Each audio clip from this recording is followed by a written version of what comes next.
Hi friends, എല്ലാവർക്കും നിഷ്ഠ PSCയിലേക്ക് സ്വാഗതം. അപ്പം ഇന്ന് നമ്മൾ നോക്കാൻ പോകുന്നത് +1 പൊളിറ്റിക്കൽ സയൻസിലുള്ള തെരഞ്ഞെടുപ്പും പ്രാതിനിധ്യവും എന്ന് പറഞ്ഞിട്ടുള്ള ഒരു ചാപ്റ്ററാണ്. വളരെ ഇമ്പോർട്ടൻ്റ് ആയിട്ടുള്ള ഒരു ചാപ്റ്ററാണ് ഇതെന്ന് പറയുന്നത്. കഴിഞ്ഞ ദിവസം നമ്മൾ NCERTയുടെ വേറൊരു ചാപ്റ്റർ ഇട്ടിട്ടുണ്ടായിരുന്നു, ഭരണഘടന എന്തുകൊണ്ട് എങ്ങനെയെന്ന് പറഞ്ഞിട്ടുള്ളത്. അതും ഇതും ഒക്കെ തന്നെ വളരെ ഇമ്പോർട്ടൻ്റ് ആണ്. കഴിഞ്ഞ LDC എക്സാമിലൊക്കെ ഒത്തിരി ക്വസ്റ്റ്യൻസ് ഇതിൽ നിന്ന് വന്നിട്ടുണ്ട്. ഓക്കെ, അപ്പോൾ നമുക്ക് വീഡിയോയിലേക്ക് കിടക്കാം. അതിന് മുന്നേ ആരെങ്കിലും ആദ്യമായിട്ടാണ് നമ്മുടെ ചാനൽ കാണുന്നതെങ്കിൽ ഒന്ന് സബ്സ്ക്രൈബ് ചെയ്യാൻ വേണ്ടിയിട്ട് ശ്രമിക്കുക. ആൻഡ് ഫ്രണ്ട്സിലേക്കും കൂടി ഒന്ന് ഷെയർ ചെയ്ത് കൊടുക്കുക. നമ്മൾക്കറിയാം, ആധുനിക രാഷ്ട്രീയ വ്യവസ്ഥകളൊക്കെ തന്നെ ജനാധിപത്യ സ്വഭാവമുള്ളതാണ് അല്ലേ. അപ്പം ജനങ്ങൾക്ക് വേണ്ടിയിട്ട് ജനങ്ങൾ ഭരിക്കുന്ന ജനങ്ങളുടെ ഗവൺമെന്റിനെയാണ് നമ്മൾ എന്തെന്ന് പറയുന്നത്, ജനാധിപത്യം എന്ന് പറയുന്നത്. ഓക്കെ, എന്താണ് ജനങ്ങൾക്ക് വേണ്ടിയിട്ട് ജനങ്ങൾ ഭരിക്കുന്ന ജനങ്ങളുടെ ഗവൺമെന്റ് ആണ് ജനാധിപത്യം. ആൻഡ് ഈ ഒരു കാര്യത്തിന് വേണ്ടിയിട്ട് ആൻഡ് ഇതിന്റെ ഒരു അടിസ്ഥാനം എന്ന് പറയുന്നത് എപ്പോഴും എന്തായിരിക്കും, അത് തെരഞ്ഞെടുപ്പാണ്. ഓക്കെ, തെരഞ്ഞെടുപ്പാണ് ജനാധിപത്യത്തിന്റെ അടിസ്ഥാനം എന്ന് പറയുന്നത്. ആൻഡ് ജനാധിപത്യത്തിന്റെ ഈ ഒരു കോട്ട് നമുക്കറിയാം ആരുടെ ആയിരുന്നു, ഈ ഒരു നമ്മുടെ എബ്രഹാം ലിങ്കൻ ഉണ്ടല്ലോ. എബ്രഹാം ലിങ്കൻ പറഞ്ഞതായിരുന്നു, democracy is of the people, by the people, for the people എന്ന് പറഞ്ഞത് ആരാണ്, അത് നമ്മളുടെ എബ്രഹാം ലിങ്കൻ ആണ് എന്നുള്ള കാര്യം ജസ്റ്റ് ഒന്ന് ഓർത്ത് വയ്ക്കാം. അപ്പം നമുക്കറിയാം, പുതിയ ദേശരാഷ്ട്രങ്ങൾ അല്ലെങ്കിൽ ആധുനികമായിട്ടുള്ള ദേശരാഷ്ട്രങ്ങളെല്ലാം തന്നെ ജനങ്ങൾ അവരുടെ പ്രതിനിധികളെ തിരഞ്ഞെടുക്കുകയും ഈ പ്രതിനിധികൾ ഗവൺമെന്റ് രൂപീകരിച്ച് ഭരണം നിർവഹിക്കുകയൊക്കെയാണ് ചെയ്യുന്നത്. അതുകൊണ്ട് തന്നെ നമുക്ക് എന്ത് പറയാൻ പറ്റും, ആധുനിക ജനാധിപത്യം എന്ന് പറയുന്നത് പ്രാതിനിധ്യ ജനാധിപത്യമാണ്. ഓക്കെ, എന്താണ് പ്രാതിനിധ്യ ജനാധിപത്യം ആണ് എവിടെയുള്ളത്, ഇപ്പോഴുള്ള ഈ ഒരു ആധുനിക ദേശരാഷ്ട്രങ്ങളെല്ലാം തന്നെ ഫോളോ ചെയ്യുന്നത്. പ്രത്യക്ഷ ജനാധിപത്യം എന്നും പരോക്ഷ ജനാധിപത്യം എന്ന് പറഞ്ഞിട്ട് രണ്ടായിട്ട് നമുക്ക് ജനാധിപത്യത്തിനെ ഡിവൈഡ് ചെയ്യാൻ വേണ്ടിയിട്ട് പറ്റും. അപ്പോൾ പ്രത്യക്ഷ ജനാധിപത്യം എന്ന് പറഞ്ഞാൽ എന്താണ്, പ്രത്യക്ഷമായിട്ടുള്ള, അതായത് ഡയറക്റ്റ് ആയിട്ട് നമ്മൾ ഭരണത്തിൽ ജനങ്ങൾ പങ്കെടുക്കുകയാണെങ്കിൽ അതിനെയാണ് നമ്മൾ പ്രത്യക്ഷ ജനാധിപത്യം എന്ന് പറയുന്നത്. അതായത് ഇപ്പം ഗവൺമെന്റിന്റെ ദൈനംദിന ഭരണത്തിലും അതുപോലെ തന്നെ തീരുമാനമെടുക്കുന്ന കാര്യങ്ങൾ ഡിസിഷൻ മേക്കിങ്ങിലും ഒക്കെ തന്നെ പൗരന്മാർ നേരിട്ട് പങ്കെടുക്കുകയാണെങ്കിൽ അത്തരം ജനാധിപത്യത്തിനെ നമ്മൾ എന്ത് പറയും, പ്രത്യക്ഷ ജനാധിപത്യം അഥവാ ഡയറക്റ്റ് ഡെമോക്രസി എന്ന് പറയും. ഇനി ഇതിനൊരു എക്സാമ്പിൾ എന്ന് പറയുന്നത് നമ്മൾ കഴിഞ്ഞ ദിവസത്തെ ആ ഒരു ക്ലാസ്സിൽ പറഞ്ഞിട്ടുണ്ടായിരുന്നു, ഗ്രീസിന്റെ കാര്യം.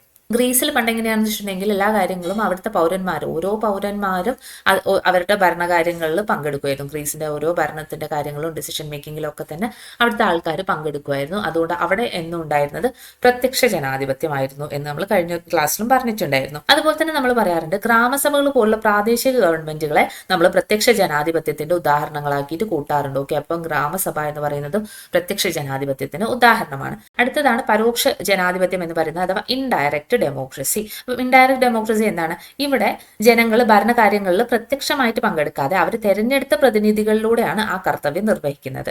ഓക്കെ, അപ്പം ഇവരൊരാളെ തെരഞ്ഞെടുക്കും, കുറെ ആൾക്കാർ ചേർന്നിട്ട് ആളെ തെരഞ്ഞെടുക്കും. ആ ആളാണ് പിന്നീട് അവിടെ ഗവൺമെന്റിന്റെ കാര്യങ്ങളും ഡിസിഷൻ മേക്കിങ്ങിലും എല്ലാത്തിലും പങ്കെടുക്കുന്നത്. ഓക്കെ, അങ്ങനത്തെ ഒരു രാജ്യത്തിന് എക്സാമ്പിൾ ആണ് നമ്മളുടെ ഇന്ത്യ എന്നൊക്കെ പറയുന്നത്. ഇന്ത്യയിൽ എന്താണ് മെയിൻ ആയിട്ടുള്ളത്, പരോക്ഷ ജനാധിപത്യം. നമുക്കറിയാം, നമ്മളിപ്പം രാജ്യസഭയിലേക്കോ ലോക്സഭ ഡയറക്റ്റ് ആയിട്ടുള്ള ഇലക്ഷനും കാര്യങ്ങൾ നടക്കുന്നില്ലല്ലോ, നമ്മൾ നിയമസഭയിലേക്കുള്ളതാണ് ഇലക്ഷനും കാര്യങ്ങളൊക്കെ നടത്താറുള്ളത്. ഇപ്പൊ നമ്മുടെ മനസ്സിലൊരു ക്വസ്റ്റ്യൻ വന്നിട്ടുണ്ടാവും, എന്തുകൊണ്ട് ഇന്ത്യയിലൊന്നും പ്രത്യക്ഷ ജനാധിപത്യം ഇല്ല, എന്തുകൊണ്ടാണ് പരോക്ഷ ജനാധിപത്യം വരുന്നത് എന്നുള്ള കാര്യങ്ങൾ. അതായത് പരോക്ഷ ജനാധിപത്യം മെയിൻ ആയിട്ട് വരുന്നത് വലിയ രാഷ്ട്രങ്ങളിലാണ്. ഓക്കെ, വലിയതായിട്ടുള്ള രാഷ്ട്രങ്ങളിലൊക്കെയാണ് നമ്മൾ ഈ ഒരു പരോക്ഷ ജനാധിപത്യം ഉപയോഗിക്കുന്നത്. കാരണം എന്താണ്, ഇവിടെ ഇപ്പൊ നമ്മൾ കുറെ ആൾക്കാർ ചേർന്നിട്ട് ഒരാളെയാണ് ഭരണത്തിലേക്ക് തിരഞ്ഞെടുക്കുന്നത്. അപ്പം അവിടെ എന്താണ് ഒരു യൂണിറ്റിയും കാര്യങ്ങളൊക്കെ ഉണ്ട്. പക്ഷെ പ്രത്യക്ഷത്തിലേക്ക് വരുമ്പോൾ അങ്ങനെയല്ല, ഓരോരുത്തർക്കും അവരുടേതായിട്ടുള്ള അഭിപ്രായങ്ങളുണ്ട്. അവരുടേതായിട്ടുള്ള അഭിപ്രായങ്ങൾ അവരവരുടെ ഗവൺമെന്റിൽ കൊണ്ടുവരാൻ ശ്രമിക്കും, അവരുടെ ഡിസിഷൻ മേക്കിങ്ങിനെ ഇൻഫ്ലുവൻസ് ചെയ്യും. ഇതെല്ലാം തന്നെ ജനാധിപത്യം നല്ല രീതിയിൽ കൊണ്ടുപോകുന്നതിന് വലിയ രാഷ്ട്രങ്ങളിൽ അതൊരു ബുദ്ധിമുട്ടായിരിക്കും. അതുകൊണ്ടാണ് നമ്മൾ പരോക്ഷമായിട്ടുള്ള ഒരു രീതി, പരോക്ഷമായിട്ടുള്ള ഒരു ജനാധിപത്യം വലിയ രാഷ്ട്രങ്ങളിൽ കൊണ്ടുവരുന്നത്. ലക്ഷക്കണക്കിനോ കോടിക്കണക്കിനോ ജനങ്ങൾ ചേർന്ന് ഭരണപരമായിട്ടുള്ള തീരുമാനങ്ങൾ കൈക്കൊള്ളുക എന്നത് വളരെ അസാധ്യമായിട്ടുള്ള ഒരു കാര്യമാണ്. അതുകൊണ്ട് തന്നെ പൗരന്മാർ അവരുടെ പ്രതിനിധികളെയാണ് ഈ ഒരു പരോക്ഷ ജനാധിപത്യത്തിൽ തിരഞ്ഞെടുക്കുന്നത്. ആൻഡ് ഇങ്ങനെ തിരഞ്ഞെടുക്കപ്പെട്ട ജനപ്രതിനിധികളാണ് രാജ്യത്തിന്റെ ഭരണം നിർവഹിക്കുന്നത്. ഈ പ്രതിനിധികളെ തിരഞ്ഞെടുക്കുന്നതിന് വേണ്ടിയിട്ട് ഉപയോഗിക്കുന്ന സമ്പ്രദായത്തെ എന്ത് നമ്മൾ പറയുന്നു, നമ്മളെല്ലാം അവസാനം എത്തിപ്പെടുന്നത് ഒരേ സ്ഥലത്ത് തന്നെയാണ്, തെരഞ്ഞെടുപ്പ്. ഇങ്ങനെ പ്രതിനിധികളെ തിരഞ്ഞെടുക്കുന്ന ആ ഒരു പ്രക്രിയയാണ് നമ്മൾ എന്ത് പറയുന്നത്, തെരഞ്ഞെടുപ്പ് എന്ന് പറയുന്നത്. പരോക്ഷ ജനാധിപത്യത്തിൽ പ്രധാന തീരുമാനങ്ങൾ എടുക്കുന്നതിലും ഭരണം നടത്തുന്നതിലും ഒന്നും തന്നെ പൗരന്മാര് ഡയറക്റ്റ് ആയിട്ട് പങ്കെടുക്കുന്നില്ല. അവർക്ക് പരിമിതമായിട്ടുള്ള ഒരു പങ്ക് മാത്രമേ അവിടെ കാണുന്നുള്ളൂ. ഓക്കെ, പരിമിതമായിട്ടുള്ള ഒരു പങ്ക് മാത്രമേ പൗരന്മാർക്ക് അവിടെ ഉണ്ടാവുള്ളൂ. നയരൂപീകരണത്തിലും ഇവർക്ക് ഭയങ്കര സജീവമായിട്ടുള്ള ഒരു പങ്കൊന്നും തന്നെ ഉണ്ടാവില്ല. അവർ തിരഞ്ഞെടുത്ത പ്രതിനിധികൾ മുഖേന പരോക്ഷമായ പങ്കാളിത്തം മാത്രമേ ഭരണകാര്യങ്ങളിൽ അവർക്ക് ഉണ്ടാവുകയുള്ളൂ. അപ്പം പരിമിതമായിട്ടുള്ള പങ്കാണ്, അവർക്കുള്ള പങ്ക് തന്നെ എങ്ങനെയാണ്, അത് പരോക്ഷമായിട്ടുള്ള ഒരു പങ്കായിരിക്കും എന്നുള്ള കാര്യം ഓർത്തിരിക്കുക. പരോക്ഷ ജനാധിപത്യത്തിൽ ജനങ്ങളുടെ ഭരണം എന്നാൽ അപ്പം നമുക്ക് എങ്ങനെയും പറയാൻ പറ്റും അത് ജനപ്രതിനിധികളുടെ ഭരണമാണ് എന്ന രീതിയിലും പറയാൻ പറ്റും. ഓക്കെ, വലിയ രാജ്യങ്ങളിലൊക്കെ തന്നെ അവരുടെ ഭരണഘടനയിൽ തെരഞ്ഞെടുപ്പിനെ കുറിച്ചിട്ട് വളരെ വ്യക്തമായിട്ട് പറഞ്ഞിട്ടുണ്ടാവും. തെരഞ്ഞെടുപ്പ് നടത്തുന്ന രീതികളെ കുറിച്ചിട്ട് കുറച്ച് അടിസ്ഥാന നിയമങ്ങളും കാര്യങ്ങളും ഒക്കെ തന്നെ പറഞ്ഞിട്ടുണ്ടാവും. ഓക്കെ, അത് എന്തുകൊണ്ടാണ് ഇവരിങ്ങനെ ചെയ്യുന്നത്? കാരണം ഇങ്ങനെ ഒരു അടിസ്ഥാന നിയമങ്ങൾ വച്ചിട്ടില്ലെങ്കിൽ ഇത്രയും വലിയൊരു രാജ്യമാകുമ്പോൾ അവിടെ അതിൻ്റെതായിട്ടുള്ള ബുദ്ധിമുട്ടുകൾ ഉണ്ടാവും എന്നത് പണ്ടേ തന്നെ ഭരണഘടന ഉണ്ടാക്കിയ ആൾക്കാർക്ക് ബോധ്യം ഉണ്ടായിരുന്നു. അതുകൊണ്ടാണ് അവർ കറക്റ്റായിട്ട് അടിസ്ഥാനമായിട്ടുള്ള നിയമങ്ങളൊക്കെ വെച്ചിട്ടുണ്ടായിരുന്നത്. ആൻഡ് മെയിൻ ആയിട്ടുള്ള ഈ ഒരു അടിസ്ഥാന നിയമങ്ങൾ എന്തൊക്കെയാണുള്ളത് ഒന്ന് ഓർത്ത് വെക്കാം. ആർക്കാണ് വോട്ട് ചെയ്യാൻ വേണ്ടിയിട്ട് പറ്റുന്നത്? അപ്പം വോട്ടവകാശം ആർക്ക്? ഓക്കെ, വോട്ടവകാശം ആർക്കൊക്കെ ആയിരിക്കും ഉണ്ടാവുക? ഓക്കെ, മത്സരിക്കാനുള്ള യോഗ്യത ആർക്കൊക്കെ ആയിരിക്കും ഉണ്ടാവുക എന്നുള്ള കാര്യങ്ങൾ ഉണ്ടാവും. അതുപോലെ തന്നെ തെരഞ്ഞെടുപ്പിന് ആരാണ് മേൽനോട്ടം വഹിക്കേണ്ടത്? ഓക്കെ, മേൽനോട്ടം ആര് വഹിക്കണം തെരഞ്ഞെടുപ്പിൻ്റെത്? ഇനി സമ്മതിദായകര് ജനപ്രതിനിധികളെ തെരഞ്ഞെടുക്കുന്നത് ഏത് രീതികളിലാണ് എന്നുള്ളത് പറഞ്ഞിട്ടുണ്ടാവും. അതുപോലെ തന്നെ എങ്ങനെയാണ് വോട്ടെണ്ണലിനെ കുറിച്ച് അവിടെ വ്യക്തമായിട്ട് പറയുന്നുണ്ട്. അതുപോലെ തന്നെ എങ്ങനെയാണ് ജനപ്രതിനിധികൾ തെരഞ്ഞെടുക്കപ്പെടുന്നത് എന്നുള്ള കാര്യങ്ങളൊക്കെ തന്നെ അവിടെ കറക്റ്റ് ആയിട്ട് പറയുന്നുണ്ടാവും. ഓക്കെ, അപ്പം എന്തൊക്കെയാണ് അടിസ്ഥാന നിയമങ്ങളിൽ പറയുന്നത്? ആർക്കൊക്കെയാണ് വോട്ടവകാശം ഉണ്ടാവുക എന്ന് പറയുന്നുണ്ട്. ആർക്കെല്ലാം മത്സരിക്കാം, അവരുടെ യോഗ്യത എന്തായിരിക്കണം, ആരായിരിക്കും തെരഞ്ഞെടുപ്പുകൾക്ക് മേൽനോട്ടം വഹിക്കുന്നത്, ജനപ്രതിനിധികളെ ഏത് രീതിയിലാണ് ജനങ്ങളെ തെരഞ്ഞെടുക്കുന്നത്, വോട്ടെണ്ണൽ എങ്ങനെയായിരിക്കും എന്നുള്ള കാര്യങ്ങളൊക്കെ തന്നെ ഭരണഘടനയിൽ വളരെ വ്യക്തമായിട്ട് തന്നെ പറഞ്ഞിട്ടുണ്ടായിരിക്കും. കാരണം എന്തുകൊണ്ടാണ്? ക്ലാഷുകൾ പിന്നീട് അതുകൊണ്ട് ഒരു ബുദ്ധിമുട്ടുകൾ ഉണ്ടാവാതിരിക്കാൻ വേണ്ടിയിട്ട്. നമ്മൾക്കറിയാം നമ്മുടെ രാജ്യം എന്ന് പറയുന്നത് ലോകത്തിലെ തന്നെ ഏറ്റവും വലിയ ജനാധിപത്യ രാജ്യമാണ്. ആൻഡ് നമ്മൾ ഇത്രയും വലിയൊരു ജനാധിപത്യ രാജ്യം ഏത് തരം തെരഞ്ഞെടുപ്പാണ് ഫോളോ ചെയ്യുന്നത് എന്ന് ചോദിച്ചിട്ടുണ്ടെങ്കിൽ അത് പരോക്ഷ തെരഞ്ഞെടുപ്പാണ്. ഓക്കെ, പരോക്ഷ തെരഞ്ഞെടുപ്പിലൂടെയാണ് നമ്മൾ ഇത് ചെയ്യുന്നത്. അതായത് നമ്മൾ എല്ലാവരും കൂടി ചേർന്നിട്ട് ഒരു സ്ഥാനാർത്ഥിയെ അല്ലെങ്കിൽ ഒരു ആളെ തെരഞ്ഞെടുത്തിട്ട് അയാളാണ് പിന്നീട് ഭരണം ചെയ്യുന്നത്. ആ ഒരു രീതിയാണ് നമ്മൾ പരോക്ഷം എന്ന് പറഞ്ഞിട്ട് നേരത്തെ പഠിച്ചിട്ടുണ്ടായിരുന്നു. ആ ഒരു രീതിയാണ് ഇന്ത്യയിലുടനീളം നമ്മൾ ഫോളോ ചെയ്യുന്നത്. ഇന്ത്യയിൽ തെരഞ്ഞെടുപ്പ് രീതികൾ നോക്കുകയാണെങ്കിൽ ഇന്ത്യയിൽ വ്യത്യസ്ത തരത്തിലുള്ള തെരഞ്ഞെടുപ്പുകൾ നടക്കാറുണ്ട്. വ്യത്യസ്തമായിട്ടുള്ള തെരഞ്ഞെടുപ്പ് സമ്പ്രദായങ്ങളും ഇന്ത്യയിലുണ്ട്. ആൻഡ് അതുമായിട്ട് ബന്ധപ്പെട്ട അധികാരികളും നിയമങ്ങളും ഉണ്ട്. തെരഞ്ഞെടുപ്പ് നടത്തുമ്പോൾ എന്തെല്ലാം ചെയ്യണമെന്നും എന്തെല്ലാം ചെയ്യാൻ പാടില്ല എന്നും തന്നെ എല്ലാം തന്നെ എന്തിലുണ്ട്? ഈ ഒരു അടിസ്ഥാന നിയമങ്ങളിൽ പറഞ്ഞിട്ടുണ്ട്. ഓക്കെ, ഇനി ഒരു ജനാധിപത്യ തെരഞ്ഞെടുപ്പിൽ ജനങ്ങൾ വോട്ട് ചെയ്യുകയും കൂടുതൽ വോട്ടുകൾ ലഭിക്കുന്ന സ്ഥാനാർത്ഥി തെരഞ്ഞെടുക്കപ്പെടുകയും ചെയ്യുന്നു. ജനങ്ങൾ ആർക്കാണോ മുൻഗണന നൽകുന്നത് അവരാണ് മത്സരത്തിൽ ജയിക്കുന്നത്. നമുക്കറിയാലേ നമ്മുടെ വോട്ടിംഗ് സിസ്റ്റം എങ്ങനെയാണെന്നുള്ളത്. നമ്മൾ ജനാധിപത്യ തെരഞ്ഞെടുപ്പ് ആകുമ്പോൾ നമ്മൾ അവർക്ക് വോട്ട് ചെയ്യും. കൂടുതൽ വോട്ട് ആർക്കാണോ കിട്ടുന്നത് ആ ആളായിരിക്കും ജയിച്ചു വരുന്നത്. നേരത്തെ നമ്മൾ ജനാധിപത്യത്തിനെ രണ്ടായിട്ട് തിരിച്ച പോലെ നമ്മൾക്ക് തെരഞ്ഞെടുപ്പ് രീതികളെ രണ്ടായിട്ട് തിരിക്കാൻ വേണ്ടിയിട്ട് പറ്റും. അതും എങ്ങനെയാണ് തിരിക്കുന്നത്? പ്രത്യക്ഷമെന്നും പരോക്ഷമെന്നും പറഞ്ഞിട്ട് രണ്ടായിട്ടാണ് നമ്മൾ തെരഞ്ഞെടുപ്പ് രീതികളെ ഡിവൈഡ് ചെയ്യുന്നത്. ഓക്കെ, അപ്പം പ്രത്യക്ഷം എന്ന് പറഞ്ഞിട്ടുണ്ടെങ്കിൽ എന്തായിരിക്കും? സമ്മതിദായകർ നേരിട്ട് അവരുടെ പ്രതിനിധിയെ തെരഞ്ഞെടുക്കുന്ന സമ്പ്രദായത്തിനെയാണ് നമ്മൾ പ്രത്യക്ഷ തെരഞ്ഞെടുപ്പ് രീതി എന്ന് പറയുന്നത്. ആൻഡ് ഇതനുസരിച്ചിട്ട് സമ്മതിദായകർ പോളിംഗ് സ്റ്റേഷനിൽ വന്ന് വോട്ട് രേഖപ്പെടുത്തി ജനപ്രതിനിധികളെ തെരഞ്ഞെടുക്കുന്നു. അങ്ങനെയാണ് പ്രത്യക്ഷ രീതി എന്ന് പറയുന്നത്. അപ്പം പരോക്ഷ രീതിയാണെങ്കിലോ ജനപ്രതിനിധികൾ വോട്ട് രേഖപ്പെടുത്തി ഭരണാധികാരികളെ തെരഞ്ഞെടുക്കുന്ന സമ്പ്രദായത്തിനെയാണ് നമ്മൾ പരോക്ഷ തെരഞ്ഞെടുപ്പ് രീതി എന്ന് പറയുന്നത്. നമ്മൾ പ്രത്യക്ഷ രീതിയിലുള്ള തെരഞ്ഞെടുപ്പാണ് ചെയ്യുന്നത്. നമ്മൾ നേരിട്ട് നമ്മളുടെ പ്രതിനിധികളെ തെരഞ്ഞെടുക്കുകയാണ് ചെയ്യുന്നത്. ഇതനുസരിച്ചിട്ട് നമ്മൾ നേരിട്ട് എന്ത് പോകുന്നു? പോളിംഗ് സ്റ്റേഷനിലൊക്കെ പോയിട്ട് വോട്ട് രേഖപ്പെടുത്തിയിട്ട് ഇവരെ തെരഞ്ഞെടുക്കുകയാണ് ചെയ്യുന്നത്. ആൻഡ് ഇങ്ങനെ തെരഞ്ഞെടുക്കുന്നവർ, അതായത് ഇങ്ങനെ നമ്മളൊരു പ്രതിനിധിയെ തെരഞ്ഞെടുക്കുമല്ലോ, ഈ പ്രതിനിധികൾ പോയിട്ട് ഭരണാധികാരി അവർ വോട്ട് ചെയ്തിട്ട് ഭരണാധികാരികളെ തെരഞ്ഞെടുക്കുന്ന രീതിയാണ് നമ്മൾ പരോക്ഷ രീതി എന്ന് പറയുന്നത്. ഓക്കെ, നിങ്ങൾക്ക് ക്ലിയർ ആയല്ലോ? അപ്പൊ നമുക്ക് എന്ത് പറയാം? ഇന്ത്യയിൽ പ്രത്യക്ഷ തെരഞ്ഞെടുപ്പ് സമ്പ്രദായവും പരോക്ഷ തെരഞ്ഞെടുപ്പ് സമ്പ്രദായം രണ്ടും തന്നെ നിലവിലുണ്ട്. നമ്മൾ പ്രത്യക്ഷം ചെയ്യുന്നുണ്ട്, പ്രതിനിധികൾ പരോക്ഷമായിട്ടുള്ള രീതിയിലും തെരഞ്ഞെടുപ്പ് നടത്തുന്നുണ്ട്. എവിടേക്കാണ് പ്രത്യക്ഷമായിട്ടുള്ള രീതി യൂസ് ചെയ്യുന്നത്? ലോക്സഭയിലേക്കും സംസ്ഥാന നിയമസഭയിലേക്കും തദ്ദേശ സ്വയംഭരണ സ്ഥാപനങ്ങളിലേക്കും എല്ലാം നടത്തുന്നത് പ്രത്യക്ഷ തെരഞ്ഞെടുപ്പ് രീതിയാണ്. ഓക്കെ, അപ്പം എന്താണ് LSTD അല്ലെ? തദ്ദേശ സ്വയംഭരണ സ്ഥാപനങ്ങളിലേക്കും ലോക്സഭയിലേക്കും നിയമസഭയിലേക്കും ഒക്കെ നടക്കുന്നത് പ്രത്യക്ഷ തെരഞ്ഞെടുപ്പ് രീതിയാണ്. അപ്പം പരോക്ഷ തെരഞ്ഞെടുപ്പ് നടക്കുന്നത് എപ്പോഴാണ്? അത് രാഷ്ട്രപതി തെരഞ്ഞെടുപ്പ്, ഓക്കെ, രാഷ്ട്രപതി തെരഞ്ഞെടുപ്പ്, ഉപരാഷ്ട്രപതി തെരഞ്ഞെടുപ്പ്, അതുപോലെ തന്നെ രാജ്യസഭയിലേക്കുള്ള തെരഞ്ഞെടുക്കപ്പെടുന്ന അംഗങ്ങൾ, ഇവരൊക്കെ തന്നെ നമ്മൾ ഏത് രീതിയിലാണ് എടുക്കുന്നത്? പരോക്ഷമായിട്ടുള്ള തെരഞ്ഞെടുപ്പ് രീതിയിലൂടെയാണ് എടുക്കുന്നത്. നമുക്കറിയാം രാഷ്ട്രപതിയുടെ ഉപരാഷ്ട്രപതിയുടെ ഒക്കെ തെരഞ്ഞെടുപ്പ് എങ്ങനെയാണ്? ഇലക്ട്രൽ കോളേജ് വഴിയാണ് അല്ലെ? ഇലക്ട്രൽ കോളേജ്, അതായത് നമ്മളുമായിട്ട്, അതായത് പ്രത്യക്ഷമായിട്ട് സാധാ ജനങ്ങളുമായിട്ട് ഈ ഒരു തെരഞ്ഞെടുപ്പിൽ ഒന്നും തന്നെ കാര്യമായിട്ട് നമ്മൾക്കൊരു റോളും വരുന്നില്ല.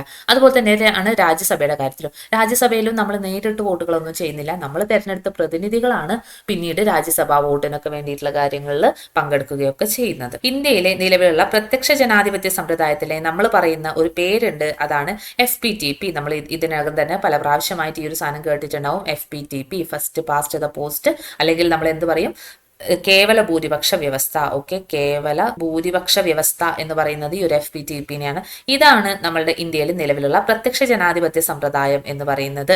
ഓക്കെ, അപ്പൊ ഇതിനെ കുറിച്ചിട്ട് നമുക്ക് ഡീറ്റെയിൽ ആയിട്ട് തന്നെ പഠിക്കാനുണ്ട്. ഈ ഒരു ചാപ്റ്ററിൽ തന്നെ ഉണ്ട്. നമുക്ക് അതെന്താണെന്നുള്ളത് നോക്കാം. നമുക്ക് ഇനി FPTP എന്താണെന്നുള്ളതൊന്ന് നോക്കാം. FPTP എന്ന് പറഞ്ഞിട്ടുണ്ടെങ്കിൽ ഫസ്റ്റ് പാസ്റ്റ് ദ പോസ്റ്റ് എന്നാണ് കേട്ടോ. ഫസ്റ്റ് പാസ്റ്റ് ദ പോസ്റ്റ്, ഇതിന്റെ ഫുൾ ഫോം ഒക്കെ ഇതിന് മുൻപ് ഒരു പ്രാവശ്യം ക്വസ്റ്റൻ ഒക്കെ വന്നിട്ടുള്ളതാണ്. അപ്പം ഈ ഒരു ഫസ്റ്റ് പാസ്റ്റ് ദ പോസ്റ്റിനെ നമ്മൾ മലയാളത്തിൽ പറയുന്നത് കേവല ഭൂരിപക്ഷ വ്യവസ്ഥ, കേവല ഭൂരിപക്ഷ വ്യവസ്ഥ എന്നും അതുപോലെ തന്നെ നമ്മൾ പറയാറുണ്ട് ആപേക്ഷിക ഭൂരിപക്ഷ വ്യവസ്ഥ.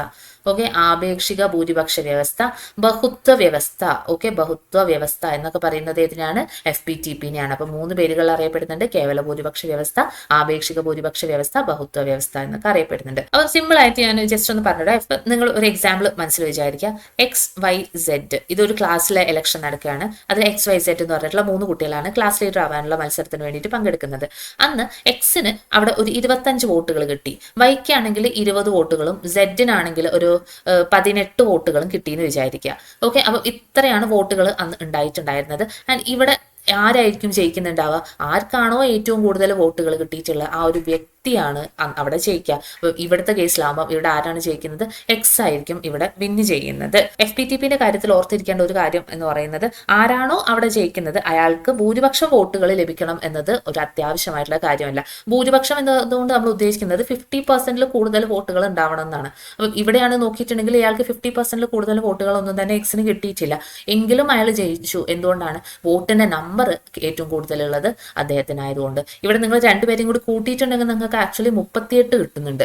ഓക്കെ, അപ്പൊ 38 പേര് ഇവിടെ ആക്ച്വലി ഇദ്ദേഹത്തിന് എഗെയിൻസ്റ്റ് ആയിട്ടാണ് വോട്ട് ചെയ്തിട്ടുണ്ടായിരുന്നത്. പക്ഷേ ജസ്റ്റ് ബിക്കോസ് ഇയാൾക്ക് 25 വോട്ടുകൾ ഇതിൽ ഓരോരുത്തർക്കും കിട്ടിയ വോട്ടിനെക്കാട്ടും കൂടുതലായതുകൊണ്ട് മാത്രം ഇയാൾ ഇവിടെ ജയിക്കുകയാണ് ചെയ്യുന്നത്. ആൻഡ് ഇവരുടെ ഇത്രയും വോട്ടുകൾ, അതായത് ഈ 38 വോട്ടുകൾക്കും ഇവിടെ 0 വാല്യൂ ആണ് ഉണ്ടാവുന്നത്. അപ്പം എന്താണ് നമ്മൾ FPTPയിൽ ഒരു കാര്യം ഓർത്തിരിക്കേണ്ടതെന്ന് പറയുന്നത്, ഭൂരിപക്ഷ വോട്ട് ഇവിടെ ഒരു അത്യാവശ്യ കാര്യമല്ല. അപ്പം എന്താണ്, ഇവിടെ ആപേക്ഷികമായിട്ടുള്ള ഒരു ഭൂരിപക്ഷം മാത്രം മതി. ഭൂരിപക്ഷം ഭയങ്കര ഭൂരിപക്ഷമുള്ള വോട്ടുകളൊന്നും വേണ്ട, ആപേക്ഷിക ഭൂരിപക്ഷം മാത്രം മതി. അതുകൊണ്ടാണ് നമ്മൾ ഇതിനെ എന്ത് പറയുന്നത്? ആപേക്ഷിക ഭൂരിപക്ഷ വ്യവസ്ഥ എന്നും കൂടി പറയുന്നത്. ഇത്രയും വോട്ടുകൾ Yക്കും Zനും ഒക്കെ കിട്ടിയെങ്കിലും ഇവർക്ക് ഒറ്റ സീറ്റ് പോലും ഇവിടെ കിട്ടൂല. ഇപ്പൊ ക്ലാസ് ലീഡർ ആണ് എന്നുള്ള ഒരു ക്ലാസ് ലീഡറെ മാത്രമാണ് നമുക്ക് അവിടുന്ന് എടുക്കാനുള്ളത്. ഇവിടെ ഇപ്പൊ Yക്ക് ഇപ്പൊ 20 വോട്ട് കിട്ടിയല്ലോ, Zന് 18 വോട്ട് കിട്ടിയല്ലോ എന്നതുകൊണ്ടൊന്നും ഒരു കാര്യമില്ല. അവർക്ക് വേറെ ഒരു പൊസിഷനോ കാര്യങ്ങളോ ഒന്നും കിട്ടുന്നില്ല. ജസ്റ്റ് അവരുടെ അത്രയും വോട്ടുകൾ കിട്ടിയ വോട്ടുകളൊക്കെ തന്നെ അവിടെ പാഴായി പോവാണ് ചെയ്യുന്നത്. ഓക്കെ, അത് ഇതിന്റെ ഒരു നെഗറ്റീവ് കാര്യമാണെന്ന് നമുക്ക് വേണമെങ്കിൽ പറയാം. ഇതേ കാര്യം തന്നെ നമ്മൾ ടെക്സ്റ്റ് ബുക്കിൽ പറയുന്നുണ്ട് കോൺഗ്രസിന്റെ ഒരു ലോക്സഭാ ഇലക്ഷന്റെ ഒരു കാര്യം. 1984 കോൺഗ്രസിന്റെ ഒരു ലോക്സഭാ ഇലക്ഷൻ നടന്ന സമയത്ത് വെറും 48% മാത്രം വോട്ട് കിട്ടിയിട്ട് പോലും അവർ അന്ന് അവിടെ ജയിക്കുകയുണ്ടായി. അത് എന്തുകൊണ്ടാണെന്നുള്ളത് ഞാൻ നിങ്ങൾക്ക് ഒരു ടേബിൾ വെച്ചിട്ട് തന്നെ കാണിച്ചു തരാം. ഇതായിരുന്നു അന്നത്തെ 1984 ലോക്സഭാ തെരഞ്ഞെടുപ്പിന്റെ ആ ഒരു വോട്ട് നില എന്ന് പറയുന്നത്. അന്ന് കോൺഗ്രസിന് കിട്ടിയിരുന്ന വോട്ട് എന്ന് പറയുന്നത് 48%, 415 സീറ്റുകളുമാണ് അന്ന് അവർക്ക് കിട്ടിയിട്ടുണ്ടായിരുന്നത്. ബാക്കിയുള്ള 52% വോട്ടുകളും ഇവിടെ സ്പ്ലിറ്റ് ചെയ്ത് പോവുകയാണ് ചെയ്തിട്ടുണ്ടായിരുന്നത്. ഓക്കെ, അതാണ് ഓർത്തിരിക്കേണ്ട ഒരു കാര്യം എന്ന് പറയുന്നത്. ഇത്രയും ശതമാനം വോട്ടുകൾ ഇവിടെ സ്പ്ലിറ്റ് ചെയ്ത് ഒരു വ്യക്തിക്ക് മാത്രം 52%, അല്ലെങ്കിൽ ഒരു പാർട്ടിക്ക് മാത്രം അന്ന് 52% കിട്ടിയിട്ടുണ്ടായിരുന്നെങ്കിൽ അവർ ജയിച്ചേനെ. പക്ഷെ ഇവിടെ ഇത് സ്പ്ലിറ്റ് ആയി പോയതുകൊണ്ട് തന്നെ ഒരു ഒറ്റ വ്യക്തിക്ക് അല്ലെങ്കിൽ ഒറ്റ പാർട്ടിക്ക് മാത്രമായിട്ട് 48% വോട്ട് കിട്ടിയതുകൊണ്ടാണ് അന്ന് അവരവിടെ ജയിച്ചിട്ടുണ്ടായിരുന്നത്. FPTP വ്യവസ്ഥയിൽ നിങ്ങൾ നോക്കിയിട്ടുണ്ടെങ്കിൽ നിങ്ങൾക്ക് മനസ്സിലായിട്ടുണ്ടോ, എല്ലാ ജനവിഭാഗങ്ങൾക്കും ഇവിടെ പ്രത്യേകമായിട്ടുള്ള പരിഗണന ലഭിച്ചിട്ടില്ലായിരുന്നു. അപ്പൊ നമ്മൾ നേരത്തെ തന്നെ പറഞ്ഞിട്ടുണ്ടായിരുന്നു, വോട്ടിന്റെ നോക്കുകയാണെങ്കിൽ 21 വോട്ട് ബാക്കിയുള്ള വോട്ടുകളായിരുന്നു ഏറ്റവും കൂടുതൽ ഉണ്ടായിരുന്നതെങ്കിൽ അവർക്ക് ബാക്കിയുള്ള ഭൂരിപക്ഷമോ കാര്യങ്ങളോ അല്ലെങ്കിൽ എന്തെങ്കിലും തരത്തിലുള്ള പ്രിവിലേജസോ കാര്യങ്ങളോ ഒന്നും കിട്ടിയിട്ടുണ്ടായിരുന്നില്ല. അതിന് ഒരു ഓപ്പോസിറ്റ് എന്ന രീതിയിലാണ് ഈ ഒരു ആനുപാതിക പ്രാതിനിധ്യ വ്യവസ്ഥ വരുന്നത്. അതായത് ന്യൂനപക്ഷ പ്രാധാന്യം ഉറപ്പുവരുത്തുന്നതിനായിട്ട് കൊണ്ടുവന്നിട്ടുള്ള ഒരു തെരഞ്ഞെടുപ്പ് രീതിയാണ് ആനുപാതിക പ്രാതിനിധ്യ വ്യവസ്ഥ അഥവാ പ്രൊപ്പോർഷണൽ റെപ്രസെന്റേഷൻ. ന്യൂനപക്ഷ പ്രാതിനിധ്യം ഉറപ്പുവരുത്തുന്നതിനായിട്ട് കൊണ്ടുവന്നിട്ടുള്ള ഒരു തെരഞ്ഞെടുപ്പ് വ്യവസ്ഥയാണ് ആനുപാതിക പ്രാതിനിധ്യം അഥവാ പ്രൊപ്പോർഷണൽ റെപ്രസെന്റേഷൻ എന്ന് പറയുന്നത്. ഇവിടെ ഓരോ വിഭാഗം ജനങ്ങൾക്കും അവരുടെ ജനസംഖ്യയുടെ അനുപാതത്തിൽ പ്രാതിനിധ്യം നൽകുകയാണ് ചെയ്യുന്നത്. ഓക്കെ, അവിടെ നമ്മൾ ഓർത്തിരിക്കേണ്ട പോയിന്റ് എന്താണ്? ജനസംഖ്യയുടെ അടിസ്ഥാനത്തിൽ, ജനസംഖ്യയുടെ അനുപാതത്തിൽ എന്താണ് കൊടുക്കുന്നത്? അനുപാതത്തിൽ ആണ് ഇവിടെ പ്രാതിനിധ്യം കൊടുക്കുന്നത് ഈ ഒരു സിസ്റ്റത്തിൽ. അപ്പം നിയമനിർമ്മാണ സഭയിൽ ഒരു കക്ഷിക്ക് കിട്ടുന്ന സീറ്റുകളുടെ എണ്ണം ആ കക്ഷിക്ക് കിട്ടുന്ന വോട്ടുകളുടെ എണ്ണത്തിന് അനുപാതമായിട്ടായിരിക്കും. ആൻഡ് ഇപ്രകാരം സമൂഹത്തിലെ ഓരോ വിഭാഗത്തിനും അവരുടെ സംഖ്യാബലത്തിന് ആനുപാതികമായിട്ടുള്ള പ്രാതിനിധ്യം അവിടെ ലഭിക്കും. ഓക്കെ, ഇത്തരത്തിലുള്ള ഒരു സിസ്റ്റം ഫോളോ ചെയ്യുന്ന രാജ്യങ്ങളാണ് ഇസ്രായേലും. ഓക്കെ, ഇസ്രായേല്, നെതർലൻഡ്സ് ഉണ്ട്, അതുപോലെ തന്നെ അർജന്റീന, പോർച്ചുഗല്, ഇതെല്ലാം തന്നെ ഈ ഒരു ആനുപാതിക പ്രാതിനിധ്യ വ്യവസ്ഥയാണ് അവരുടെ തെരഞ്ഞെടുപ്പിൽ യൂസ് ചെയ്യുന്നത്. ആൻഡ് ഈ ഒരു ആനുപാതിക പ്രാതിനിധ്യ വ്യവസ്ഥയെ നമ്മൾക്ക് രണ്ടായിട്ട് തിരിക്കാൻ വേണ്ടിയിട്ട് പറ്റും. ഫസ്റ്റ് രീതി എന്ന് പറയുന്നത് രാജ്യത്തിനെ മുഴുവനായിട്ട് ഒരു ഒറ്റ നിയോജക മണ്ഡലമായിട്ട് കണക്കാക്കുന്നതാണ് ആദ്യത്തെ സിസ്റ്റം എന്ന് പറയുന്നത്. ഓക്കെ, ഇവിടെ എങ്ങനെയാണ് ദേശീയ തെരഞ്ഞെടുപ്പിൽ ഓരോ കക്ഷിക്കും ലഭിക്കുന്ന വോട്ടുകളുടെ വിഹിതം അനുസരിച്ചിട്ട് ആ കക്ഷിക്ക് സീറ്റുകൾ അനുവദിക്കുകയാണ് ചെയ്യുന്നത് ഈ ഒരു ഫസ്റ്റ് രീതിയിൽ. ഇനി രണ്ടാമത്തെ രീതിയിലാണെങ്കിൽ രാജ്യത്തെ അനേകം നിയോജക മണ്ഡലങ്ങളാക്കി മാറ്റാണ് രണ്ടാമത്തെ രീതിയിൽ വരുന്നത്. ആൻഡ് ഓരോ നിയോജക മണ്ഡലത്തിൽ നിന്നും തിരഞ്ഞെടുക്കപ്പെടേണ്ട അംഗങ്ങളുടെ എണ്ണം അനുസരിച്ചിട്ട് ഓരോ പാർട്ടിയും ഒരു നിയോജക മണ്ഡലത്തിന് വേണ്ടി സ്ഥാനാർത്ഥികളുടെ ഒരു പട്ടിക തയ്യാറാക്കുകയാണ് ചെയ്യുന്നത്. ഇപ്പം FPTPയിൽ നോക്കുകയാണെങ്കിൽ ഒരു ഹോൾ മണ്ഡലത്തിൽ നിന്നും ഒരു പാർട്ടിക്കാർ ഒരൊറ്റ ആളെയാണ് കൊണ്ടുവരുന്നുണ്ടാവുക. ഇപ്പം BJPക്ക് ഒരാളെ കൊണ്ടുവന്നു, അതുപോലെ തന്നെ നമ്മളുടെ LDF ആണെങ്കിൽ അത് ഒരാളെ കൊണ്ടുവരുന്നു. പക്ഷെ ആനുപാതിക പ്രാതിനിധ്യ വ്യവസ്ഥ എന്ന് പറയുന്നത് ഇപ്പം കുറേ ആൾക്കാരുണ്ടാവുമല്ലോ, വലിയൊരു നിയോജക മണ്ഡലം ഒക്കെ ആണെങ്കിൽ അവിടുന്ന് ചിലപ്പോൾ ഒന്നോ രണ്ടോ ആൾക്കാരെയൊക്കെ ഒരു പാർട്ടിക്കാർ തന്നെ കൊണ്ടുവരും. ഓക്കെ, അതാണ് നമ്മൾ ആനുപാതിക പ്രാതിനിധ്യ വ്യവസ്ഥ. ആൾക്കാരുടെ ജനസംഖ്യയുടെ അടിസ്ഥാനത്തിലാണ് ഇവിടെ എത്ര സ്ഥാനാർത്ഥികൾ വേണം എന്ന കാര്യം ഒക്കെ ഡിസൈഡ് ചെയ്യുന്നത്. ഓക്കെ, അപ്പോൾ ഒന്നാമത്തെ ഈ ഒരു ടൈപ്പ്, അതായത് രാജ്യത്തെ മുഴുവൻ ഒറ്റ നിയോജക മണ്ഡലമാക്കിയിട്ട് തെരഞ്ഞെടുപ്പ് നടത്തുന്ന ആ ഒരു രീതി ഫോളോ ചെയ്യുന്നത് ഇസ്രായേലും അതുപോലെ തന്നെ നെതർലൻഡ്സുമാണ്. ആൻഡ് ഈ ഒരു രാജ്യത്തെ അനേകം നിയോജക മണ്ഡലങ്ങളാക്കുന്നതിന് ഉദാഹരണമാണ് അർജന്റീന, അതുപോലെ തന്നെ പോർച്ചുഗലും. ഓക്കെ, അർജന്റീനയും പോർച്ചുഗലൊക്കെ ഇതിനുള്ള ഒരു ഉദാഹരണമാണ്. അപ്പോൾ നിങ്ങൾക്ക് ക്ലിയർ ആയാലും ആനുപാതിക പ്രാതിനിധ്യവും അതുപോലെ തന്നെ FPTP ഇത് തമ്മിൽ ഡിഫറൻസ് ഉണ്ട്, പഠിക്കുക, വളരെ ഇമ്പോർട്ടൻ്റ് ആയിട്ടുള്ള കാര്യമാണ്. അപ്പം ഈ രണ്ട് രീതിയിൽ ഇപ്പം നമ്മൾ നോക്കുകയാണ്, ഫസ്റ്റ് ഈ PR-ന്റെ രണ്ട് രീതികൾ നമ്മൾ പറഞ്ഞു. ഈ രണ്ട് രീതിയിലും സമ്മതിദായകർ ഒരു കക്ഷിക്കാണ് അവരുടെ മുൻഗണന ഉപയോഗപ്പെടുത്തുന്നത്, അല്ലാതെ ഒരു സ്ഥാനാർത്ഥിക്കല്ല. അത് ഇമ്പോർട്ടൻ്റ് ആയിട്ടുള്ള കാര്യമാണ്. ഇവിടെ ഇമ്പോർട്ടൻസ് ആർക്കാണുള്ളത്? പാർട്ടിക്കാണ്. നമ്മൾ വോട്ട് ചെയ്യുന്നത് ഒരു പാർട്ടിക്കാണ്, അല്ലാതെ ഒരു വ്യക്തിക്കല്ല ചെയ്യുന്നത്. അപ്പം ഇവിടെ ഇമ്പോർട്ടൻസ് പാർട്ടിക്കാണ് വരുന്നത്. രണ്ടിലാണെങ്കിലും ഇമ്പോർട്ടൻസ് ആർക്കാണ്? പാർട്ടിക്കാണ് വരുന്നത്, അല്ലെങ്കിൽ ഒരു കക്ഷിക്കാണ് വരുന്നത്, അല്ലാതെ ഒരു ഒരു സ്ഥാനാർത്ഥിക്കല്ല. അപ്പം ഓരോ വോട്ടിന്റെ അടിസ്ഥാനത്തിലാണ് അവിടെ കക്ഷികൾ ഒക്കെ ഡിസൈഡ് ചെയ്യുന്നത്. അങ്ങനെ ഒരു നിയോജക മണ്ഡലത്തിൽ നിന്നും തിരഞ്ഞെടുക്കപ്പെടുന്ന പ്രതിനിധികൾ വ്യത്യസ്ത കക്ഷികളിൽ പെട്ടവരായിരിക്കും എന്നത് ഈ വ്യവസ്ഥയിൽ ഉറപ്പാക്കുന്നു. ഓക്കെ, വ്യത്യസ്ത കക്ഷികളുള്ള ആൾക്കാരും എന്താവും ഒരു നിയോജക മണ്ഡലത്തിൽ നിന്നും തിരഞ്ഞെടുക്കപ്പെടാനുള്ള സാധ്യത ആനുപാതിക പ്രാതിനിധ്യ വ്യവസ്ഥയിൽ ഉണ്ട്. ഈ ഒരു ടേബിൾ നിങ്ങൾ NCERT ടെക്സ്റ്റിൽ നോക്കിയിട്ടുണ്ടെങ്കിൽ കാണാം, ഇമ്പോർട്ടന്റ് ആയിട്ടുള്ള ഒരു ടേബിളാണ്. ഈ ടേബിളിൽ നിന്നാണ് കഴിഞ്ഞ ദിവസത്തെ 6 ക്വസ്റ്റനും കാര്യങ്ങളൊക്കെ വന്നിട്ടുണ്ടായിരുന്നത്. ഓക്കെ, അപ്പം എന്താണ് കേവല ഭൂരിപക്ഷം, എന്താണ് ഇത് തമ്മിലുള്ള ഡിഫറൻസ് എന്നാണ് പറഞ്ഞിട്ടുള്ളത്. കേവല ഭൂരിപക്ഷത്തിൽ നിയോജക മണ്ഡലങ്ങൾ അല്ലെങ്കിൽ ജില്ലകൾ എന്ന് വിളിക്കുന്ന ചെറിയ ഭൂപ്രദേശ യൂണിറ്റുകളായിട്ട് രാജ്യത്തെ വിഭജിക്കുന്നു. ഓക്കെ, അതാണ് FPTP. പക്ഷെ ആനുപാതികത്തിലേക്ക് വരുമ്പോഴോ വലിയ ഭൂപ്രദേശ നിയോജക മണ്ഡലങ്ങളായിട്ട് നിജപ്പെടുത്തുന്നു. ഇവിടെ ചെറുതാക്കുകയാണെങ്കിൽ ഇവിടെ വലിയൊരു ഭൂപ്രദേശത്തെ തന്നെ നിയോജക മണ്ഡലങ്ങളാക്കിയിട്ട് നിജപ്പെടുത്തുന്നു. ചിലപ്പോൾ രാജ്യം മുഴുവൻ ഒറ്റ നിയോജക മണ്ഡലവുമായിരിക്കും. ഇനി FPTPയിലാണെങ്കിൽ എല്ലാ നിയോജക മണ്ഡലത്തിൽ നിന്നും ഓരോ പ്രതിനിധികളെയാണ് തിരഞ്ഞെടുക്കപ്പെടുന്നത്. പക്ഷെ ഇവിടെ ഒരു നിയോജക മണ്ഡലത്തിൽ നിന്നും ഒന്നിലധികം പ്രതിനിധികളെ തിരഞ്ഞെടുക്കുന്നുണ്ട്. നമ്മൾ വോട്ടർമാർ ഒരു സ്ഥാനാർത്ഥിക്കാണ് വോട്ട് നൽകുന്നത് FPTPയിലെങ്കിൽ, ആനുപാതിക പ്രാതിനിധ്യത്തിലാണെങ്കിൽ വോട്ടർമാർ വോട്ട് ചെയ്യുന്നത് ആർക്കാണ്? അത് പാർട്ടിക്കാണ് വോട്ട് ചെയ്യുന്നത്. ഇനി ഒരു പാർട്ടിക്ക് കിട്ടിയ വോട്ടിന്റെ ശതമാനത്തെക്കാൾ കൂടുതൽ സീറ്റ് നിയമനിർമ്മാണ സഭയിൽ ലഭിക്കാനുള്ള സാധ്യത എവിടെയുണ്ട്? FPTPയിലുണ്ട്. പക്ഷെ ഇവിടെ എന്തായിരിക്കും? ഓരോ പാർട്ടിക്കും അവർക്ക് ലഭിച്ച വോട്ടിന് ആനുപാതികമായിട്ടുള്ള സീറ്റ് ആയിരിക്കും ലഭിക്കുന്നുണ്ടാവുക. ഇനി കേവല ഭൂരിപക്ഷ വ്യവസ്ഥയിൽ വിജയിക്കുന്ന സ്ഥാനാർത്ഥിക്ക് ഭൂരിപക്ഷം, അതായത് 50% കൂടുതൽ വോട്ട് വേണം എന്നത് നിർബന്ധമായിട്ടുള്ള ഒരു കാര്യമല്ല.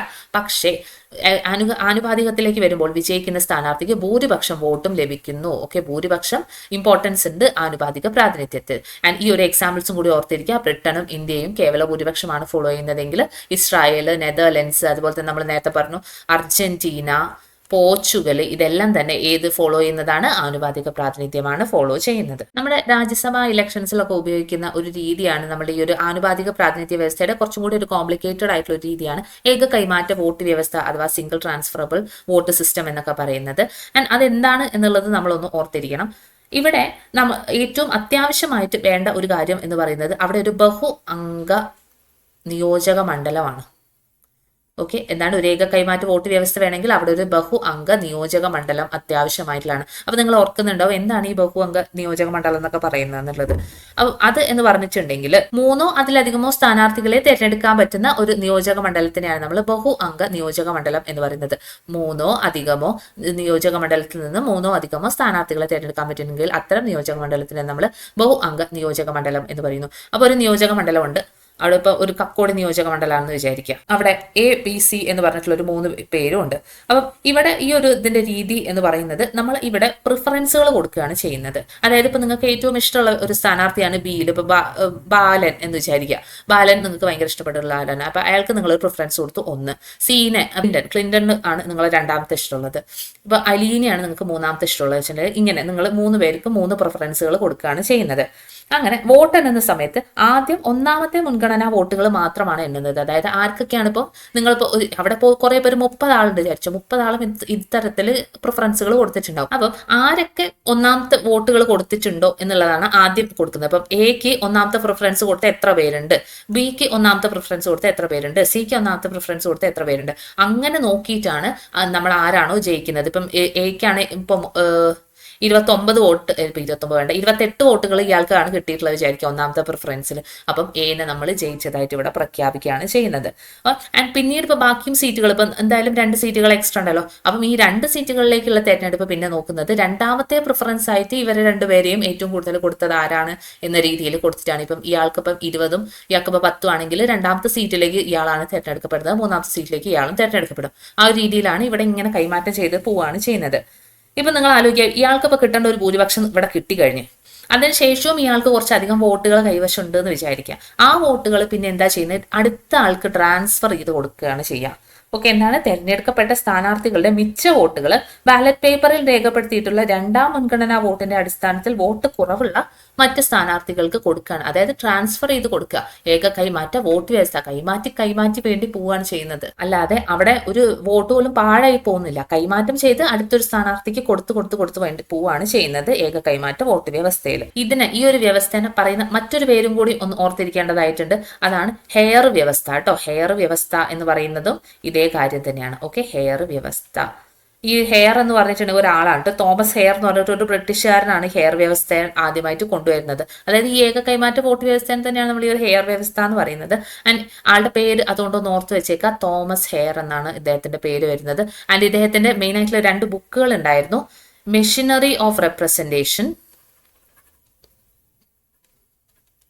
അതുപോലെ തന്നെ ദി ഇലക്ഷൻ ഓഫ് റെപ്രസെന്റേറ്റീവ്. ഈ 2 ബുക്കുകളിലുമായിട്ടാണ് അദ്ദേഹം ഒരു ഏക കൈമാറ്റ വോട്ട് വ്യവസ്ഥയെ കുറിച്ചിട്ട് പറഞ്ഞിട്ടുള്ളത്. ആൻഡ് ഇദ്ദേഹം ഇതിന് വേറൊരു പേരും കൂടി കൊടുത്തിട്ടുണ്ട്, അതാണ് പ്രിഫറൻഷ്യൽ സിസ്റ്റം. കാരണം നമ്മൾ പ്രിഫറൻസ് വെച്ചിട്ടാണല്ലോ ഇവിടെയെല്ലാം നമ്മൾ പ്രിഫറൻസുകളാണല്ലോ കൊടുക്കുന്നത്. അപ്പം ഇദ്ദേഹം ഇതിനെ പ്രിഫറൻഷ്യൽ സിസ്റ്റം എന്നും കൂടി പറഞ്ഞിട്ടുണ്ട് കേട്ടോ. മുൻഗണനാ വ്യവസ്ഥ എന്നും ഇദ്ദേഹം ഇതിനെ വിളിച്ചിട്ടുണ്ട്. അപ്പം ആ ഒരു കാര്യങ്ങളൊന്നും കൂടി ജസ്റ്റ് ഒന്ന് ഓർത്തിരിക്കുക ഹെയറിനെ കുറിച്ചിട്ട്, തോമസ് ഹെയറിനെ കുറിച്ചിട്ട്. ഇന്ത്യയിൽ രാജ്യസഭയിൽ നടക്കുന്നത് ഏക കൈമാറ്റ വോട്ട് വ്യവസ്ഥയാണ്. അതായത് ഇപ്പം രാജ്യസഭയിൽ നോക്കുകയാണെങ്കിൽ ടോട്ടൽ 253 സീറ്റുകളിൽ കേരളത്തിനുള്ളത് ടോട്ടൽ 3 സീറ്റുകളാണ്. അതായത് എന്താണ്, കേരളത്തിലെ ജനസംഖ്യയുടെ ഒക്കെ അടിസ്ഥാനത്തിൽ 3 പേരെ നമ്മൾക്ക് കേരളത്തിൽ നിന്നും രാജ്യസഭയിലേക്ക് കൊണ്ടുവരാൻ വേണ്ടിയിട്ട് പറ്റും. അപ്പം രാജ്യസഭയിലെ അംഗങ്ങളെ തിരഞ്ഞെടുക്കുന്നത് ആരായിരിക്കും? അത് സംസ്ഥാനത്തെ നിയമസഭയാണ് അല്ലെ, നിയമനിർമ്മാണ സഭയാണ് എന്ത് ചെയ്യുന്നത്, ഇവിടുത്തെ ഇലക്ഷനിൽ പങ്കെടുക്കുന്നത്, അവിടുത്തെ തെരഞ്ഞെടുപ്പുകളിലൊക്കെ വോട്ടേഴ്സ് ആയിട്ട് ഉണ്ടാവുന്നത്. ആൻഡ് വോട്ട് ചെയ്യുന്നത് ആരാണ്? ഓരോ സംസ്ഥാനത്തെയും MLA-മാരാണ് രാജ്യസഭയിലേക്കുള്ള വോട്ടുകളൊക്കെ ചെയ്യുന്നത്. അപ്പം ഇതേപോലെ തന്നെ നമ്മൾ ഇവിടെ ABC എന്നൊക്കെ പറഞ്ഞ പോലെ തന്നെ ഓരോ വോട്ടറും അവരുടെ മുൻഗണന അനുസരിച്ചിട്ട് സ്ഥാനാർത്ഥിക്ക് വോട്ടുകൾ രേഖപ്പെടുത്തും. ഒരു സ്ഥാനാർത്ഥിക്ക് വിജയിക്കണമെങ്കിൽ ഒരു പെർട്ടിക്കുലർ കോട്ട കിട്ടണം എന്നത് ഇമ്പോർട്ടന്റ് ആയിട്ടുള്ളതാണ്. ആൻഡ് ആ ഒരു കോട്ട കിട്ടി കഴിഞ്ഞിട്ടുണ്ടെങ്കിൽ അയാളെ നമ്മൾ വിജയിച്ചതായിട്ട് അവിടെ പ്രഖ്യാപിക്കുകയാണ് ചെയ്യുന്നത്. ജസ്റ്റ് ഇത് നമ്മൾ എന്താണോ ഇവിടെ പറഞ്ഞത് അതേ കാര്യങ്ങൾ തന്നെയാണ് ഇവിടെയും പറയാനുള്ളത്. ജസ്റ്റ് ഇവിടെ ആ ഒരു 3 എന്നുള്ള നമ്പർ നിങ്ങളൊന്ന് ഓർത്തിരിക്കുക. നിയമനിർമ്മാണ സഭയാണ് ഇലക്ഷനിൽ പങ്കെടുക്കുന്നത്, MLA-മാരാണ് അവിടെ വോട്ടേഴ്സ് ആയിട്ട് ഉണ്ടാകുന്നത് എന്നുള്ള ഒരു കാര്യം കൂടി ഓർത്തിരിക്കാം. ഇത് രാജ്യസഭയുടെ കാര്യമാണ് നമ്മൾ പറഞ്ഞത്. രാജ്യസഭയിൽ നമ്മൾ യൂസ് ചെയ്യുന്നത് സിംഗിൾ ട്രാൻസ്ഫറബിൾ വോട്ട് സിസ്റ്റം ആണ്. പക്ഷെ നമ്മൾ ആസ് പൗരന്മാർ നമ്മൾ മെയിനായിട്ടും യൂസ് ചെയ്യുന്നത് പ്രത്യക്ഷ രീതിയാണെന്ന് നമ്മൾ നേരത്തെ പറഞ്ഞല്ലേ. പ്രത്യക്ഷ രീതി അല്ലെങ്കിൽ FPTP സിസ്റ്റത്തിലാണ് നമ്മൾ വോട്ടുകളൊക്കെ ചെയ്യുന്നത്. അപ്പം എന്തുകൊണ്ട് നമ്മൾ FPTP യൂസ് ചെയ്യുന്നത്? എന്തുകൊണ്ടായിരിക്കും? കാരണം FPTP എന്ന് പറയുന്നത് കുറച്ച് ലളിതമായിട്ടുള്ള ഒരു കാര്യമാണ്, പെട്ടെന്ന് മനസ്സിലാക്കി കൊടുക്കാൻ പറ്റും. ഇപ്പോൾ നമ്മുടെ രാജ്യത്ത് നോക്കുകയാണെങ്കിൽ എല്ലാവരും ഭയങ്കരമായിട്ട് സൊഫിസ്റ്റിക്കേറ്റഡ് ആയിട്ടുള്ള ആൾക്കാരോ ഭയങ്കര ലിറ്ററേറ്റ് ആയിട്ടുള്ള ആൾക്കാരോ എല്ലാം മനസ്സിലാവുന്ന അങ്ങനത്തെ ആൾക്കാരല്ല, പലതരത്തിലുള്ള ആൾക്കാർ, പല ജനറേഷനിലുള്ള ആൾക്കാരൊക്കെ ഉണ്ട്. അപ്പം അവർക്ക് നിങ്ങൾക്ക് തന്നെ ചിലപ്പം മനസ്സിലായിട്ടുണ്ടാവില്ല. ഞാൻ തന്നെ കുറേ സമയം എടുത്തിട്ടാണ് ഈ ഒരു ആനുപാതിക പ്രാതിനിധ്യമൊക്കെ കുറച്ചൊന്ന് മനസ്സിൽ കയറ്റി കിട്ടിയത്. അപ്പം അതുപോലെ അല്ലല്ലോ FPTP എന്ന് പറഞ്ഞാൽ. FPTP പെട്ടെന്ന് മനസ്സിലാവും. ഏറ്റവും കൂടുതൽ വോട്ട് കിട്ടുന്ന ആൾ ജയിക്കുന്ന പരിപാടിയാണ് FPTP എന്ന് പറയുന്നത്. അപ്പം ആൾക്കാർക്ക് പറഞ്ഞു കൊടുക്കാൻ ഇതെന്താണ് സംഭവം, എങ്ങനെയാണ് ഇവിടെ നിങ്ങൾ ആൾക്കാരെ തിരഞ്ഞെടുക്കുന്നത് പ്രതിനിധികളെ എന്ന് പറഞ്ഞു കൊടുക്കാൻ ഏറ്റവും ഈസി FPTP ആയതുകൊണ്ടാണ് നമ്മൾ ലളിതം ആയിട്ടുള്ള ഈ ഒരു രീതി തന്നെ ഉപയോഗിച്ചിട്ടുള്ളത്. അതേപോലെ തന്നെ ഈ ഒരു FPTP വ്യവസ്ഥയിൽ വോട്ടർമാർക്ക് ഇഷ്ടപ്പെട്ടിട്ടുള്ള സ്ഥാനാർത്ഥിയെ ചൂസ് ചെയ്യാൻ വേണ്ടിയിട്ട് പറ്റും അല്ലേ, ഇഷ്ടപ്പെട്ട സ്ഥാനാർത്ഥിയെ അവർക്ക് കിട്ടും. മറ്റേതാകുമ്പോൾ ആനുപാതികത്തിലേക്ക് ആകുമ്പോൾ എന്താണ്, അവിടെ പാർട്ടിക്കാണ് നമ്മൾ വോട്ടുകൾ ചെയ്യുന്നത്. ഇവിടെ നമ്മൾ ഒരു സ്ഥാനാർത്ഥിനോടുള്ള ഇഷ്ടത്തിനനുസരിച്ചിട്ടാണ് നമ്മൾ ഇവിടെ വോട്ട് ചെയ്യുന്നത്. അപ്പം ഇഷ്ടപ്പെട്ട സ്ഥാനാർത്ഥിനെ വോട്ട് ചെയ്യാനുള്ള ഒരു അധികാരം പൗരന്മാർക്ക് ഇവിടെ ലഭിക്കുന്നുണ്ട്. അതുകൊണ്ട് തന്നെ ഇങ്ങനെ തിരഞ്ഞെടുക്കപ്പെടുന്ന സ്ഥാനാർത്ഥികൾക്ക് അവരുടെ മണ്ഡലത്തിനോട് കുറച്ചധികം തന്നെ കൂറ് ഉണ്ടാവും. കാരണം അവരോടുള്ള ഇഷ്ടം കാരണമാണ് അവരുടെ മണ്ഡലത്തിലുള്ള ആൾക്കാരെ അവരെ തിരഞ്ഞെടുത്തതെന്നുള്ള അവർക്ക് ബോധ്യമുള്ളത് കൊണ്ട് തന്നെ അവർ കൂടുതൽ റെസ്പോൺസിബിൾ ആയിട്ട് നിൽക്കും. എല്ലാവരുടെയും കാര്യമല്ല, അങ്ങനെയുള്ള ആൾക്കാരും ഉണ്ടാവും. അടുത്തതായിട്ട് നമ്മൾ നോക്കാൻ പോകുന്നത് നിയോജക മണ്ഡലങ്ങളിലെ സംവരണത്തിനെ കുറിച്ചിട്ടാണ്. നമ്മൾക്കറിയാം, നമ്മുടെ കേരളത്തിൽ നോക്കുകയാണെങ്കിൽ തന്നെ പലതരത്തിലുള്ള സംവരണങ്ങളും കാര്യങ്ങളൊക്കെ ഉണ്ട്. പല ജാതിക്കാർക്കും പല വിഭാഗത്തിൽപ്പെട്ട ആൾക്കാർക്കും നമ്മൾക്ക് സംവരണം കൊടുക്കാറുണ്ട്. ഓക്കെ, അപ്പോൾ എന്തിനു വേണ്ടിയിട്ടാണ് സംവരണം? കേവല ഭൂരിപക്ഷ സമ്പ്രദായത്തിൽ ഒരു പ്രത്യേക നിയോജക മണ്ഡലത്തിൽ ഏറ്റവും കൂടുതൽ വോട്ട് നേടുന്ന സ്ഥാനാർത്ഥി തിരഞ്ഞെടുക്കപ്പെടുകയാണ് ചെയ്യുന്നത്. ആൻഡ് ബാക്കിയുള്ള ആൾക്കാരുടെ വോട്ടുകൾക്ക് അവിടെ 0 വാല്യൂ ആണെന്നുള്ള കാര്യം നമ്മൾ പറഞ്ഞു. ജാതി അടിസ്ഥാനത്തിലുള്ള വിവേചനത്തിന്റെ ഒരു ചരിത്രം തന്നെ നമുക്കുണ്ട്. അത്തരം ഒരു സാമൂഹ്യ വ്യവസ്ഥയിൽ കേവല ഭൂരിപക്ഷം സ്വീകരിച്ചിട്ടുണ്ടെങ്കിൽ അവിടെ മേധാവിത്വമുള്ള സാമൂഹ്യ വിഭാഗങ്ങളും ജാതികളും എല്ലായിടത്തും വിജയിക്കുകയും അടിച്ചമർത്തപ്പെടുന്ന സാമൂഹ്യ വിഭാഗങ്ങൾ പ്രാതിനിധ്യമില്ലാതെ തുടരുകയും ചെയ്യും. അത് നമുക്കറിയാം അല്ലെ. അപ്പോൾ കേവല ഭൂരിപക്ഷത്തിൽ ഒരാൾക്ക് മാത്രമാണ് എല്ലാ തരത്തിലുള്ള അധികാരങ്ങളും കിട്ടുന്നത്. ബാക്കിയുള്ളവരുടെ വോട്ടിനോ ഒന്നിനും അവിടെ അധികാരം വരുന്നില്ല. അങ്ങനെ ആകുമ്പം ചില സ്ഥലങ്ങളിൽ ന്യൂനപക്ഷ വിഭാഗങ്ങൾ ഉണ്ടാവും, കുറച്ച് മാത്രം പോപ്പുലേഷനുള്ള ആൾക്കാരുണ്ടാവും, പട്ടികജാതിക്കാരും പട്ടികവർഗ്ഗക്കാരും ഉണ്ടാവും. അവർക്കൊക്കെ തന്നെ അവിടെ അപ്പം എന്തായിരിക്കും, ഭൂരിപക്ഷം ഇല്ലാത്തൊരവസ്ഥയിലേക്ക് അവർക്ക് അവിടെ അവരുടെ ആ ഒരു നിലനിൽപ്പിന് എക്സിസ്റ്റൻസിന് ഒരു കാര്യമില്ലാത്ത രീതിയിലേക്കൊക്കെ കാര്യങ്ങൾ മാറും. അത് ടാക്കിൾ ചെയ്യാൻ വേണ്ടിയിട്ടാണ് നമ്മൾ അവിടെ ഒരു സംവരണം എന്നുള്ള ഒരു ആശയം കൊണ്ടുവരുന്നത്. നമ്മുടെ ഭരണഘടനാ ശില്പികൾ ഇത്തരം പ്രയാസങ്ങളെ കുറിച്ച് ബോധ്യമുള്ളവരായിരുന്നു. അടിച്ചമർത്തപ്പെട്ട സാമൂഹ്യ വിഭാഗങ്ങൾക്ക് സ്വതന്ത്രവും നീതിപൂർവവുമായിട്ടുള്ള പ്രാതിനിധ്യം ഉറപ്പുവരുത്താനുള്ള ഒരു മാർഗത്തിനെ കുറിച്ചിട്ട് അവർക്ക് ആലോചിക്കാൻ തുടങ്ങിയിട്ടുണ്ടായിരുന്നു. പക്ഷെ ആ സമയത്ത് ബ്രിട്ടീഷ് ഗവൺമെന്റ് ആകട്ടെ പ്രത്യേക തെരഞ്ഞെടുപ്പ് മണ്ഡലം എന്ന ആശയം നടപ്പിലാക്കി. എപ്പോഴാണ് അത് കൊണ്ടുവരുന്നത്? 1909 അല്ലെ. 1909 മിന്റോ മോർലി പരിഷ്കരണത്തിന്റെ ആ ഒരു സമയത്താണ് പ്രത്യേക തെരഞ്ഞെടുപ്പ് മണ്ഡലം അഥവാ സെപ്പറേറ്റ് ഇലക്ട്രേറ്റ് എന്നൊരു കാര്യം അവർ കൊണ്ടുവന്നിട്ടുണ്ടായിരുന്നത്. എന്തായിരുന്നു ഇത്? ഒരു പ്രത്യേക സമുദായത്തിൽ നിന്നും ഒരു സ്ഥാനാർത്ഥിയെ തിരഞ്ഞെടുക്കണമെങ്കിൽ അതേ സമുദായത്തിൽ പെടുന്ന ആളുകൾക്ക് മാത്രമായിരുന്നു വോട്ട് ചെയ്യാനുള്ള യോഗ്യത ഉണ്ടായിരുന്നത്. ആൻഡ് ഭരണഘടനാ നിർമ്മാണ സഭ നമ്മുടെ ആ ഒരു ലക്ഷ്യം നേടിയെടുക്കുന്നതിന്, നമ്മളുടെ എല്ലാവർക്കും ഇക്വാലിറ്റി എന്ന ആ ഒരു ലക്ഷ്യം നേടിയെടുക്കുന്നതിന് ഈ ഒരു സമ്പ്രദായം അനുയോജ്യമല്ലെന്ന ആശങ്ക ഉണ്ടായിരുന്നു. അതുകൊണ്ട് തന്നെ അവർ എന്തുകൊണ്ടുവന്നു? സംവരണ മണ്ഡലങ്ങൾ എന്നൊരു ആശയം നടപ്പിലാക്കാൻ വേണ്ടിയിട്ട് തീരുമാനിച്ചു. ഈ ഒരു വ്യവസ്ഥ പ്രകാരം ഒരു മണ്ഡലത്തിലെ എല്ലാ വോട്ടർമാർക്കും വോട്ടവകാശമുണ്ട്. എന്നാൽ സ്ഥാനാർത്ഥി നിർബന്ധമായും സംവരണം ചെയ്തിട്ടുള്ള പ്രത്യേക സമുദായത്തിലോ സാമൂഹ്യ വിഭാഗത്തിലോ ഉൾപ്പെടുന്ന ഒരു ആളായിരിക്കണം എന്ന് പറയുന്നുണ്ട്. ഓക്കെ, എന്താണ് ഇപ്പോൾ ഒരു പ്രത്യേക ടൈപ്പ് ഓഫ് ആളുകളുള്ള ഒരു സ്ഥലത്താണെങ്കിൽ, ഒരു പ്രത്യേക ഭൂരിപക്ഷം ന്യൂനപക്ഷങ്ങളുള്ള ഒരു സ്ഥലത്താണെങ്കിൽ അവിടെ മത്സരിക്കുന്ന വ്യക്തി അവിടുത്തെ ആളായിരിക്കണം, അല്ലെങ്കിൽ ആ ഒരു സമുദായത്തിലും സാമൂഹ്യ വിഭാഗത്തിലുമുള്ള ആളായിരിക്കണം എന്നത് നിർബന്ധമാക്കി തുടങ്ങി. അങ്ങനെയാണ് സംവരണ മണ്ഡലങ്ങൾ നമ്മൾ കൊണ്ടുവരുന്നത്. അത്തരം മണ്ഡലങ്ങളിൽ ആ ഒരു സമുദായത്തിൽപ്പെട്ട ആ ഒരു സംവരണമുള്ള ആൾക്കാർ മാത്രമായിരിക്കും വോട്ട് ചെയ്യാനെന്നല്ല അവിടെ സ്ഥാനാർത്ഥിയായിട്ട് നിൽക്കാനുള്ള അധികാരം ഉണ്ടായിരിക്കുന്നത്. നമ്മുടെ രാജ്യത്തിന്റെ വിവിധ ഭാഗങ്ങളിലായി ചില സാമൂഹ്യ വിഭാഗങ്ങൾ ചിന്നിച്ചിതറി കിടക്കുന്നുണ്ട്. അവർ ഏതെങ്കിലും ഒരു പ്രത്യേക മണ്ഡലത്തിന്റെ വിജയത്തെ സ്വാധീനിക്കാനുള്ള ശക്തിയുള്ള വിഭാഗമായിരിക്കില്ല. എന്നാൽ രാജ്യമാകമാനം നോക്കുമ്പോൾ അവർ നിർണായക വിഭാഗവുമാണ്. അവരുടെ ശരിയായ പ്രാതിനിധ്യം ഉറപ്പുവരുത്തുന്നതിന് സംവരണം ആവശ്യമായിരുന്നു. ലോക്സഭയിലേക്കും സംസ്ഥാന നിയമസഭയിലേക്കും പട്ടികജാതി പട്ടികവർഗത്തിൽപ്പെട്ടവർക്ക് ഭരണഘടനാ സീറ്റ് സംവരണം ചെയ്തിരുന്നു. തുടക്കത്തിൽ അത് 10 വർഷമായിരുന്നു. ഓക്കെ, തുടക്കത്തിൽ അത് 10 വർഷമായിട്ട് നൽകി. പിന്നീട് തുടർച്ചയായിട്ട് ഭരണഘടനാ ഭേദഗതിയിലൂടെ അത് 2020 വരെ ദീർഘിപ്പിച്ചു. ഇപ്പൊ ആക്ച്വലി 2030 വരെയാണ് അത് ദീർഘിപ്പിച്ചിട്ടുള്ളത്. ഒന്ന് ഓർത്തിരിക്കുക, ഇത് പഴയ ടെക്സ്റ്റ് ആയതുകൊണ്ടാണ് ഇത് പറഞ്ഞിട്ടുള്ളത്. ലോക്സഭയിലെ തെരഞ്ഞെടുക്കപ്പെടാവുന്ന ആകെയുള്ള 543 സീറ്റുകളിൽ 84 എണ്ണം പട്ടികജാതി വിഭാഗങ്ങൾക്കായിട്ടും 47 എണ്ണം പട്ടികവർഗ വിഭാഗങ്ങൾക്കായിട്ടുമാണ് സംവരണം ചെയ്തിരിക്കുന്നത്. ഏതൊക്കെ നിയോജക മണ്ഡലങ്ങളാണ് സംവരണം ചെയ്യേണ്ടത് എന്ന് തീരുമാനിക്കുന്നത് ആരാണ്? ഈ തീരുമാനം എടുക്കുന്നത് നിയോജക മണ്ഡല പുനർനിർണയ കമ്മീഷനാണ്. ഇമ്പോർട്ടന്റ് ആയിട്ടുള്ള ഒരു ഭാഗമാണ് ഇപ്പൊ നമ്മൾ പറയാൻ പോകുന്നത്. നിയോജക മണ്ഡല പുനർനിർണയ കമ്മീഷനെ കുറിച്ചിട്ടാണ്. ഇവരാണ് എന്ത് ഡിസൈഡ് ചെയ്യുന്നത്? സംവരണം, ഏതൊക്കെ നിയോജക മണ്ഡലങ്ങളാണ് സംവരണം ചെയ്യേണ്ടത് എന്നുള്ള കാര്യം ഡിസൈഡ് ചെയ്യുന്നത് നിയോജക മണ്ഡല പുനർനിർണയ കമ്മീഷനാണ്. ഇത് ഒരു സ്വതന്ത്ര സമിതിയാണ്.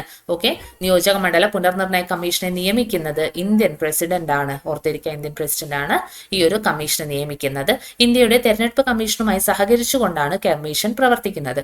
ഇന്ത്യയിലെ മുഴുവൻ മണ്ഡലങ്ങളുടെയും അതിർത്തികൾ നിർണ്ണയിക്കുക, ഇമ്പോർട്ടൻ്റ് ആണ്. ഇന്ത്യയിലെ മുഴുവൻ മണ്ഡലങ്ങളുടെയും അതിർത്തികൾ നിർണ്ണയിക്കുക എന്നതാണ് ഈ ഒരു കമ്മീഷന്റെ മെയിൻ ആയിട്ടുള്ള ലക്ഷ്യം എന്ന് പറയുന്നത്.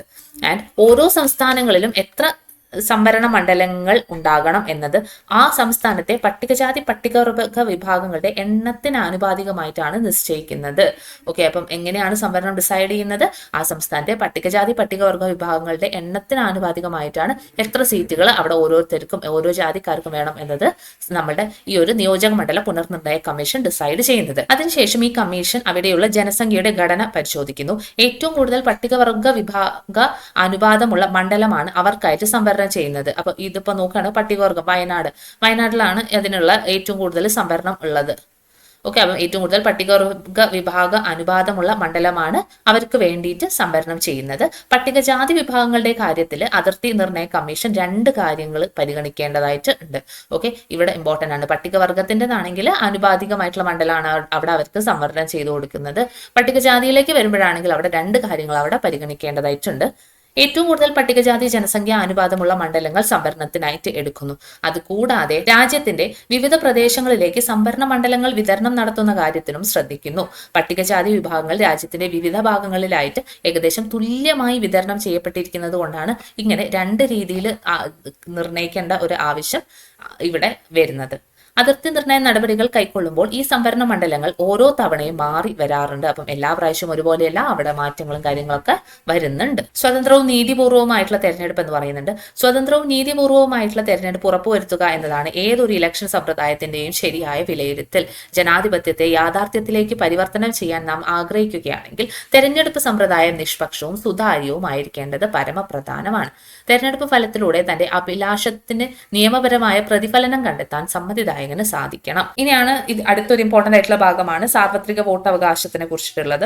ഒരു തെരഞ്ഞെടുപ്പ് സമ്പ്രദായം നൽകുന്നതിന് പുറമെ ഭരണഘടന 2 അടിസ്ഥാന ചോദ്യങ്ങൾക്ക് കൂടി മറുപടി നൽകുന്നുണ്ട്. അവിടെ എന്താണ്? ആരെല്ലാമാണ് വോട്ടർമാർ? ആർക്കൊക്കെയാണ് തെരഞ്ഞെടുപ്പിൽ മത്സരിക്കാൻ സാധിക്കുക? നമ്മുടെ ഭരണഘടന ഈ 2 കാര്യത്തിലും വളരെ സുസ്ഥാപിതമായ ജനാധിപത്യ സമ്പ്രദായമാണ് പിന്തുടരുന്നത്. ജനാധിപത്യ തെരഞ്ഞെടുപ്പിന് ആ രാജ്യത്തെ പ്രായപൂർത്തിയായ മുഴുവൻ പൗരന്മാരും തെരഞ്ഞെടുപ്പിൽ വോട്ട് ചെയ്യാൻ യോഗ്യരായിരിക്കേണ്ടത് ആവശ്യമാണെന്ന് നമ്മൾക്ക് ഇതിനകം തന്നെ മനസ്സിലായിട്ടുണ്ട്. ഓക്കെ, എന്താണ് ജനാധിപത്യ തെരഞ്ഞെടുപ്പിൽ ആ രാജ്യത്തെ പ്രായപൂർത്തിയായിട്ടുള്ള മുഴുവൻ പൗരന്മാർക്കും തെരഞ്ഞെടുപ്പിൽ വോട്ട് ചെയ്യാനുള്ള യോഗ്യതയുണ്ട്. ഇതിനെയാണ് നമ്മൾ എന്ത് പറയുന്നത്? സാർവത്രിക പ്രായപൂർത്തി വോട്ടവകാശം എന്ന് പറയുന്നത്. ആൻഡ് ഈ ഒരു അവകാശത്തിന് വേണ്ടി പല രാജ്യങ്ങളിലും ജനങ്ങൾക്ക് ദീർഘമായിട്ടുള്ള സമര പോരാട്ടങ്ങളെല്ലാം നടത്തേണ്ടി വന്നിട്ടുണ്ട്. സമരങ്ങൾക്കൊടുവിൽ വളരെ വൈകിയാണ് സ്ത്രീകൾക്ക് ഈ ഒരു അവകാശം ലഭിച്ചത്. നമ്മുടെ ഇന്ത്യയിലെ ഭരണഘടനാ നിർമ്മാതാക്കളുടെ ഏറ്റവും പ്രധാനപ്പെട്ട തീരുമാനങ്ങളിൽ ഒന്ന് പ്രായപൂർത്തിയായ എല്ലാ പൗരന്മാർക്കും വോട്ടവകാശം ഉറപ്പുവരുത്തുക എന്നതായിരുന്നു. കഴിഞ്ഞ ദിവസം നമ്മുടെ ആ ഒരു ചാപ്റ്ററിൽ നമ്മൾ പറഞ്ഞിട്ടുണ്ടായിരുന്നു, ഭരണഘടനാ നിർമ്മാണ സമിതി വന്ന സമയത്ത് അവർ പല തരത്തിലുള്ള ആശയത്തിന്റെ ക്ലാഷുകളൊക്കെ ഉണ്ടായിരുന്നെങ്കിലും എല്ലാവരും ഒരുപോലെ അംഗീകരിച്ച ഒരു കാര്യം എന്ന് പറയുന്നത് ഈ ഒരു പ്രായപൂർത്തി വോട്ടവകാശത്തിനെ ഇൻക്ലൂഡ് ചെയ്യുക എന്നുള്ള കാര്യത്തിലായിരുന്നു. 1989 വരെ ഓർത്തിരിക്കുക, 1989 വരെ ഇന്ത്യയിൽ പ്രായപൂർത്തിയായവർ എന്നതിന്റെ അർത്ഥം 21 വയസ്സിന് മുകളിൽ പ്രായമുള്ളവർ എന്നായിരുന്നു. എന്നാൽ 1989 ഒരു ഭരണഘടനാ ഭേദഗതിയിലൂടെ വോട്ട് ചെയ്യാനുള്ള പ്രായം 18 വയസ്സാക്കി കുറച്ചു. അപ്പം ആ ഒരു ഭരണഘടനാ ഭേദഗതി ഏതാണെന്ന് നിങ്ങൾ ഒന്ന് കമന്റ് ചെയ്തേ. നമ്മൾ പഠിച്ച ഭരണഘടനാ ഭേദഗതിയായിരിക്കും. എല്ലാ പൗരന്മാർക്കും അവരുടെ പ്രതിനിധികളെ തിരഞ്ഞെടുക്കുന്ന പ്രക്രിയയിൽ പങ്കാളികളാക്കാനുള്ള അവസരം പ്രായപൂർത്തി വോട്ടവകാശം ഉറപ്പുവരുത്തി.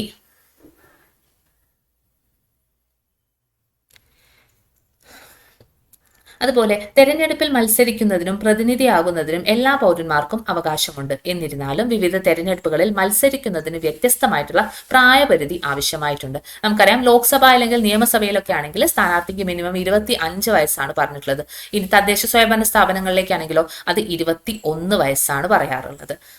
ഇനി മറ്റു ചില നിയന്ത്രണങ്ങളും ഇവിടെ പറയുന്നുണ്ട്. അതായത് ഉദാഹരണത്തിന് 2 വർഷമോ അതിലധികമോ തടവ് ശിക്ഷ അനുഭവിച്ച ഒരു വ്യക്തിക്ക് ഒരിക്കലും തെരഞ്ഞെടുപ്പിൽ മത്സരിക്കാൻ യോഗ്യത ഉണ്ടായിരിക്കില്ല. അതുപോലെ തന്നെ മെന്റലി അൺസ്റ്റേബിൾ ആയിട്ടുള്ള ഒരു വ്യക്തിക്ക് തെരഞ്ഞെടുപ്പിൽ പങ്കെടുക്കാൻ വേണ്ടിയിട്ട് പറ്റില്ല, അതായത് സ്ഥാനാർത്ഥിയായിട്ട് നിൽക്കാൻ വേണ്ടിയിട്ട് പറ്റില്ല.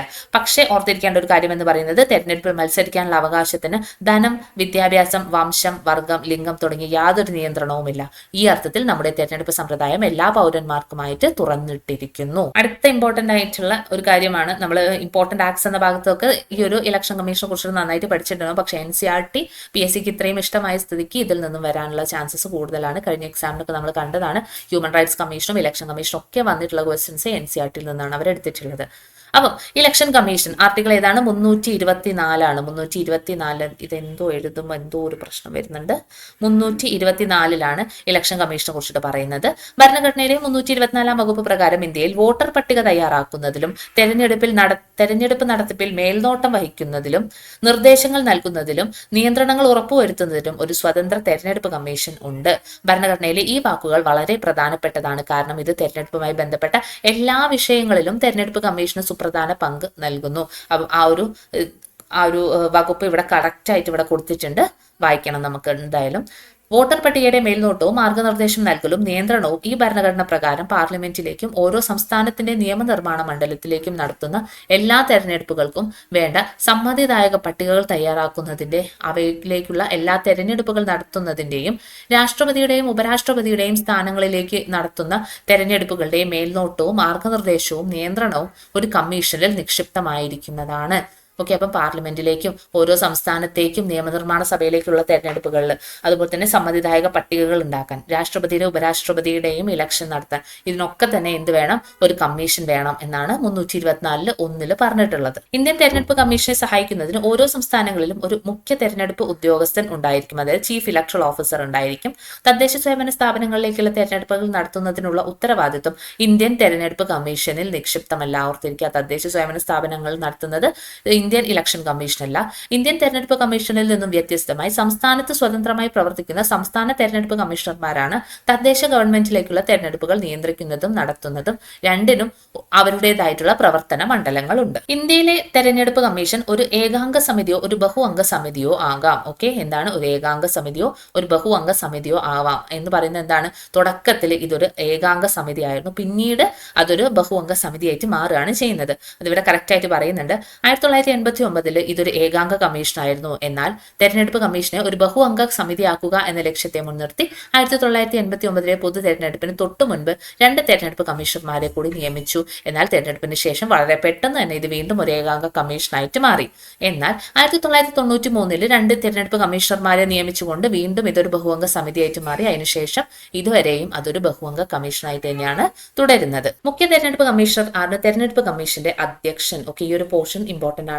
മുഖ്യ തെരഞ്ഞെടുപ്പ് കമ്മീഷണറാണ് തെരഞ്ഞെടുപ്പ് കമ്മീഷൻ അധ്യക്ഷൻ. എന്നാൽ മറ്റ് തെരഞ്ഞെടുപ്പ് കമ്മീഷണർമാരെക്കാൾ കൂടുതൽ അധികാരങ്ങൾ ഇദ്ദേഹത്തിന് ഇല്ല. അതായത് ഇവർക്ക് ഇപ്പോൾ 2 ആളാണെങ്കിലും 3 ആണെങ്കിലും അവിടെ എല്ലാവർക്കും അധികാരങ്ങൾ ഒരുപോലെയാണ് ഉള്ളത്. ഒരു കൂട്ടായ സമിതി എന്ന നിലയ്ക്ക് തെരഞ്ഞെടുപ്പുമായി ബന്ധപ്പെട്ട തീരുമാനങ്ങൾ എടുക്കുന്നതിൽ മുഖ്യ തെരഞ്ഞെടുപ്പ് കമ്മീഷണർക്കും കമ്മീഷൻ അംഗങ്ങൾക്കും തുല്യ അധികാരമാണ് ഉണ്ടാവുക. മന്ത്രിസഭയുടെ ഉപദേശത്തിന്റെ അടിസ്ഥാനത്തിൽ രാഷ്ട്രപതിയാണ് തെരഞ്ഞെടുപ്പ് കമ്മീഷണർമാരെ നിയമിക്കുന്നത്. അത് ഇതൊന്നും ഓർത്തിരിക്കുക, മന്ത്രിസഭയുടെ ഉപദേശത്തിന്റെ അടിസ്ഥാനത്തിലാണ് രാഷ്ട്രപതി തെരഞ്ഞെടുപ്പ് കമ്മീഷണർമാരെ നിയമിക്കുന്നത്. അതുകൊണ്ട് തന്നെ ഭരിക്കുന്ന പാർട്ടിയോട് ആഭിമുഖ്യമുള്ള വ്യക്തികളെ കമ്മീഷൻ അംഗങ്ങളായി നിയമിക്കുന്നതിനും തെരഞ്ഞെടുപ്പിൽ ഇവർ തങ്ങളെ നിയോഗിക്കുന്ന പാർട്ടികളോട് ചായ്വ് പുലർത്തുന്നതിനുമുള്ള സാധ്യതകൾ നിലനിൽക്കുന്നുണ്ട്. മുഖ്യ തെരഞ്ഞെടുപ്പ് കമ്മീഷണറുടെയും തെരഞ്ഞെടുപ്പ് കമ്മീഷണർമാരുടെയും കാലാവധിയും സംരക്ഷണവും ഭരണഘടന ഉറപ്പു നൽകുന്നു. 6 വർഷം അഥവാ 65 വയസ്സ് വരെയോ ആണ് ഇവരുടെ കാലാവധി എന്ന് പറയുന്നത്. പാർലമെന്റിന്റെ ഇരുസഭകളും പ്രത്യേക ഭൂരിപക്ഷത്തോടെ ഒരു പ്രമേയം പാസാക്കിയാൽ ഇന്ത്യൻ രാഷ്ട്രപതിക്ക് കാലാവധി പൂർത്തിയാക്കുന്നതിന് മുൻപ് തന്നെ മുഖ്യ തെരഞ്ഞെടുപ്പ് കമ്മീഷണറെ പുറത്താക്കാവുന്നതാണ്. അപ്പോൾ എന്താണ്? പാർലമെന്റിലെ ഇരുസഭകളും പ്രത്യേക ഭൂരിപക്ഷത്തോടെ സ്പെഷ്യൽ മെജോറിറ്റിയോടെ ഒരു പ്രമേയം പാസ്സാക്കുകയാണ് ഈ ഒരു ഇലക്ഷൻ കമ്മീഷനെതിരെയെങ്കിൽ ആ സമയത്ത് രാഷ്ട്രപതിക്ക് എന്താണ് കാലാവധി പൂർത്തിയാക്കുന്നതിന് മുൻപ് തന്നെ മുഖ്യ തെരഞ്ഞെടുപ്പ് കമ്മീഷണറെ ആ ഒരു പൊസിഷനിൽ നിന്നും നീക്കം ചെയ്യാനുള്ള അധികാരം ഉണ്ടായിരിക്കുന്നതാണ്. തെരഞ്ഞെടുപ്പിൽ തങ്ങൾക്ക് അനുകൂലമായ തീരുമാനങ്ങൾ കൈക്കൊണ്ടില്ല എന്നതിന്റെ പേരിൽ ഭരണകക്ഷി മുഖ്യ തെരഞ്ഞെടുപ്പ് കമ്മീഷണറെ മാറ്റാൻ ശ്രമിച്ചാൽ അതിൽ നിന്നും അദ്ദേഹത്തിനെ സംരക്ഷിക്കുന്നതിന് വേണ്ടിയാണ് ഇങ്ങനെ ഒരു ടേം ഇവിടെ വെച്ചിട്ടുള്ളത്. അതായത് സ്പെഷ്യൽ മെജോറിറ്റി ഉണ്ടെങ്കിൽ മാത്രമേ ഉള്ളൂ ഇയാളെ അവിടുന്ന് നീക്കം ചെയ്യാൻ പറ്റുക, അല്ലാതെ രാഷ്ട്രപതിക്ക് സ്വന്തം ഇഷ്ടപ്രകാരം അങ്ങനെയൊന്നും ചെയ്യാൻ വേണ്ടിയിട്ട് പറ്റൂല. അപ്പൊ നമ്മൾ പറഞ്ഞു പ്രത്യേക ഭൂരിപക്ഷം എന്ന് നേരത്തെ പറഞ്ഞു. പ്രത്യേക ഭൂരിപക്ഷം എന്നതുകൊണ്ട് ഉദ്ദേശിക്കുന്നത് പങ്കെടുത്ത് വോട്ട് ചെയ്യുന്നവരുടെ 2/3 ഭൂരിപക്ഷവും അതുപോലെ തന്നെ സഭയിലെ മൊത്തം അംഗസംഖ്യയുടെ കേവല ഭൂരിപക്ഷം. ഇതാണ് പ്രത്യേക ഭൂരിപക്ഷം, സ്പെഷ്യൽ മെജോറിറ്റി എന്നതുകൊണ്ട് ഉദ്ദേശിക്കുന്നത്. ഓക്കെ, ഇവിടെ പറയുന്നത് തെരഞ്ഞെടുപ്പ് കമ്മീഷന് പ്രധാനപ്പെട്ടിട്ടുള്ള ചുമതലകളെ കുറിച്ചിട്ടാണ്. നാളിതുവരെയും വോട്ടർമാരുടെ പട്ടിക തയ്യാറാക്കുന്നതിന് മേൽനോട്ടം വഹിക്കുന്നു. അപ്പം വോട്ടർ പട്ടിക തയ്യാറാക്കുന്നതിൽ മേൽനോട്ടം വഹിക്കുന്നു. രജിസ്റ്റർ ചെയ്തിട്ടുള്ള പേരുകൾ പട്ടികയിൽ ഉണ്ടാകാതിരിക്കുക, അനർഹരുടെ പേരുകൾ, നിലവിലില്ലാത്തവരുടെ പേരുകൾ കടന്നുകൂടുക തുടങ്ങിയ തെറ്റുകൾ ഒഴിവാക്കി വോട്ടർ പട്ടിക കുറ്റമറ്റതാക്കുന്നതിന് എല്ലാ പരിശ്രമങ്ങളും തെരഞ്ഞെടുപ്പ് കമ്മീഷൻ നടത്തുന്നു. അടുത്തത് തെരഞ്ഞെടുപ്പിന്റെ സമയക്രമം നിശ്ചയിക്കുകയും തെരഞ്ഞെടുപ്പ് പദ്ധതി തയ്യാറാക്കുകയും ചെയ്യുന്നു. ഓക്കെ, തെരഞ്ഞെടുപ്പിന്റെ സമയക്രമം നിശ്ചയിക്കുന്നു, തെരഞ്ഞെടുപ്പ് പദ്ധതി തയ്യാറാക്കുന്നു. അപ്പം എന്താണ് തെരഞ്ഞെടുപ്പ് പദ്ധതി എന്ന് പറഞ്ഞിട്ടുണ്ടെങ്കിൽ തെരഞ്ഞെടുപ്പിന്റെ വിജ്ഞാപനം, നാമനിർദ്ദേശ പത്രിക സമർപ്പിക്കാനുള്ള തീയതി, പത്രിക സമർപ്പിക്കാനുള്ള അവസാന തീയതി, സൂക്ഷ്മ പരിശോധനാ തീയതി, പത്രിക പിൻവലിക്കാനുള്ള തീയതി, തെരഞ്ഞെടുപ്പ് നടത്താനുള്ള തീയതി, വോട്ടെണ്ണൽ തീയതി, ഫലപ്രഖ്യാപന തീയതി, ഇതെല്ലാം കൂടിയിട്ടാണ് നമ്മൾ തെരഞ്ഞെടുപ്പ് പദ്ധതി എന്ന് പറയുന്നത്. ഓക്കെ, ഇതൊക്കെ ഒന്ന് ഓർത്തിരിക്കുക. ഇനി സ്വതന്ത്രവും നീതിപൂർവമായിട്ടുള്ള ഒരു തെരഞ്ഞെടുപ്പ് ഉറപ്പുവരുത്തുന്നതിന് തെരഞ്ഞെടുപ്പ് പ്രക്രിയകളുടെ എല്ലാ ഘട്ടത്തിലും സ്വതന്ത്രവും നീതിപൂർവമായിട്ടുള്ള ഒരു തെരഞ്ഞെടുപ്പ് ഉറപ്പുവരുത്തുന്നതിന് തെരഞ്ഞെടുപ്പ് പ്രക്രിയകളുടെ ഏത് ഘട്ടത്തിലും തീരുമാനമെടുക്കാനുള്ള അധികാരം തെരഞ്ഞെടുപ്പ് കമ്മീഷണർക്കുണ്ട്. ഓക്കെ, ഏത് ഘട്ടത്തിൽ വേണമെങ്കിലും തെരഞ്ഞെടുപ്പ് കമ്മീഷണർക്ക് തീരുമാനങ്ങൾ എടുക്കാൻ വേണ്ടിയിട്ട് പറ്റും. രാജ്യത്തോ ഏതെങ്കിലും ഒരു സംസ്ഥാനത്തോ അല്ലെങ്കിൽ ഒരു മണ്ഡലത്തിലോ തെരഞ്ഞെടുപ്പ് അന്തരീക്ഷം കലുഷിതമാവുകയും സ്വതന്ത്രവും നീതിപൂർവമായിട്ടുള്ള ഒരു തെരഞ്ഞെടുപ്പ് സാധ്യമല്ലാതെ വരികയും ചെയ്യുന്ന സന്ദർഭത്തിൽ തെരഞ്ഞെടുപ്പ് നീട്ടിവെക്കുന്നതിനോ റദ്ദാക്കുന്നതിനോ ഉള്ള അധികാരം തെരഞ്ഞെടുപ്പ് കമ്മീഷണർക്കുണ്ട്. കൂടാതെ രാഷ്ട്രീയ പാർട്ടികൾക്കും സ്ഥാനാർത്ഥികൾക്കും ഒരു മാതൃകാ പെരുമാറ്റച്ചട്ടം കമ്മീഷൻ നടപ്പാക്കാറുണ്ട്.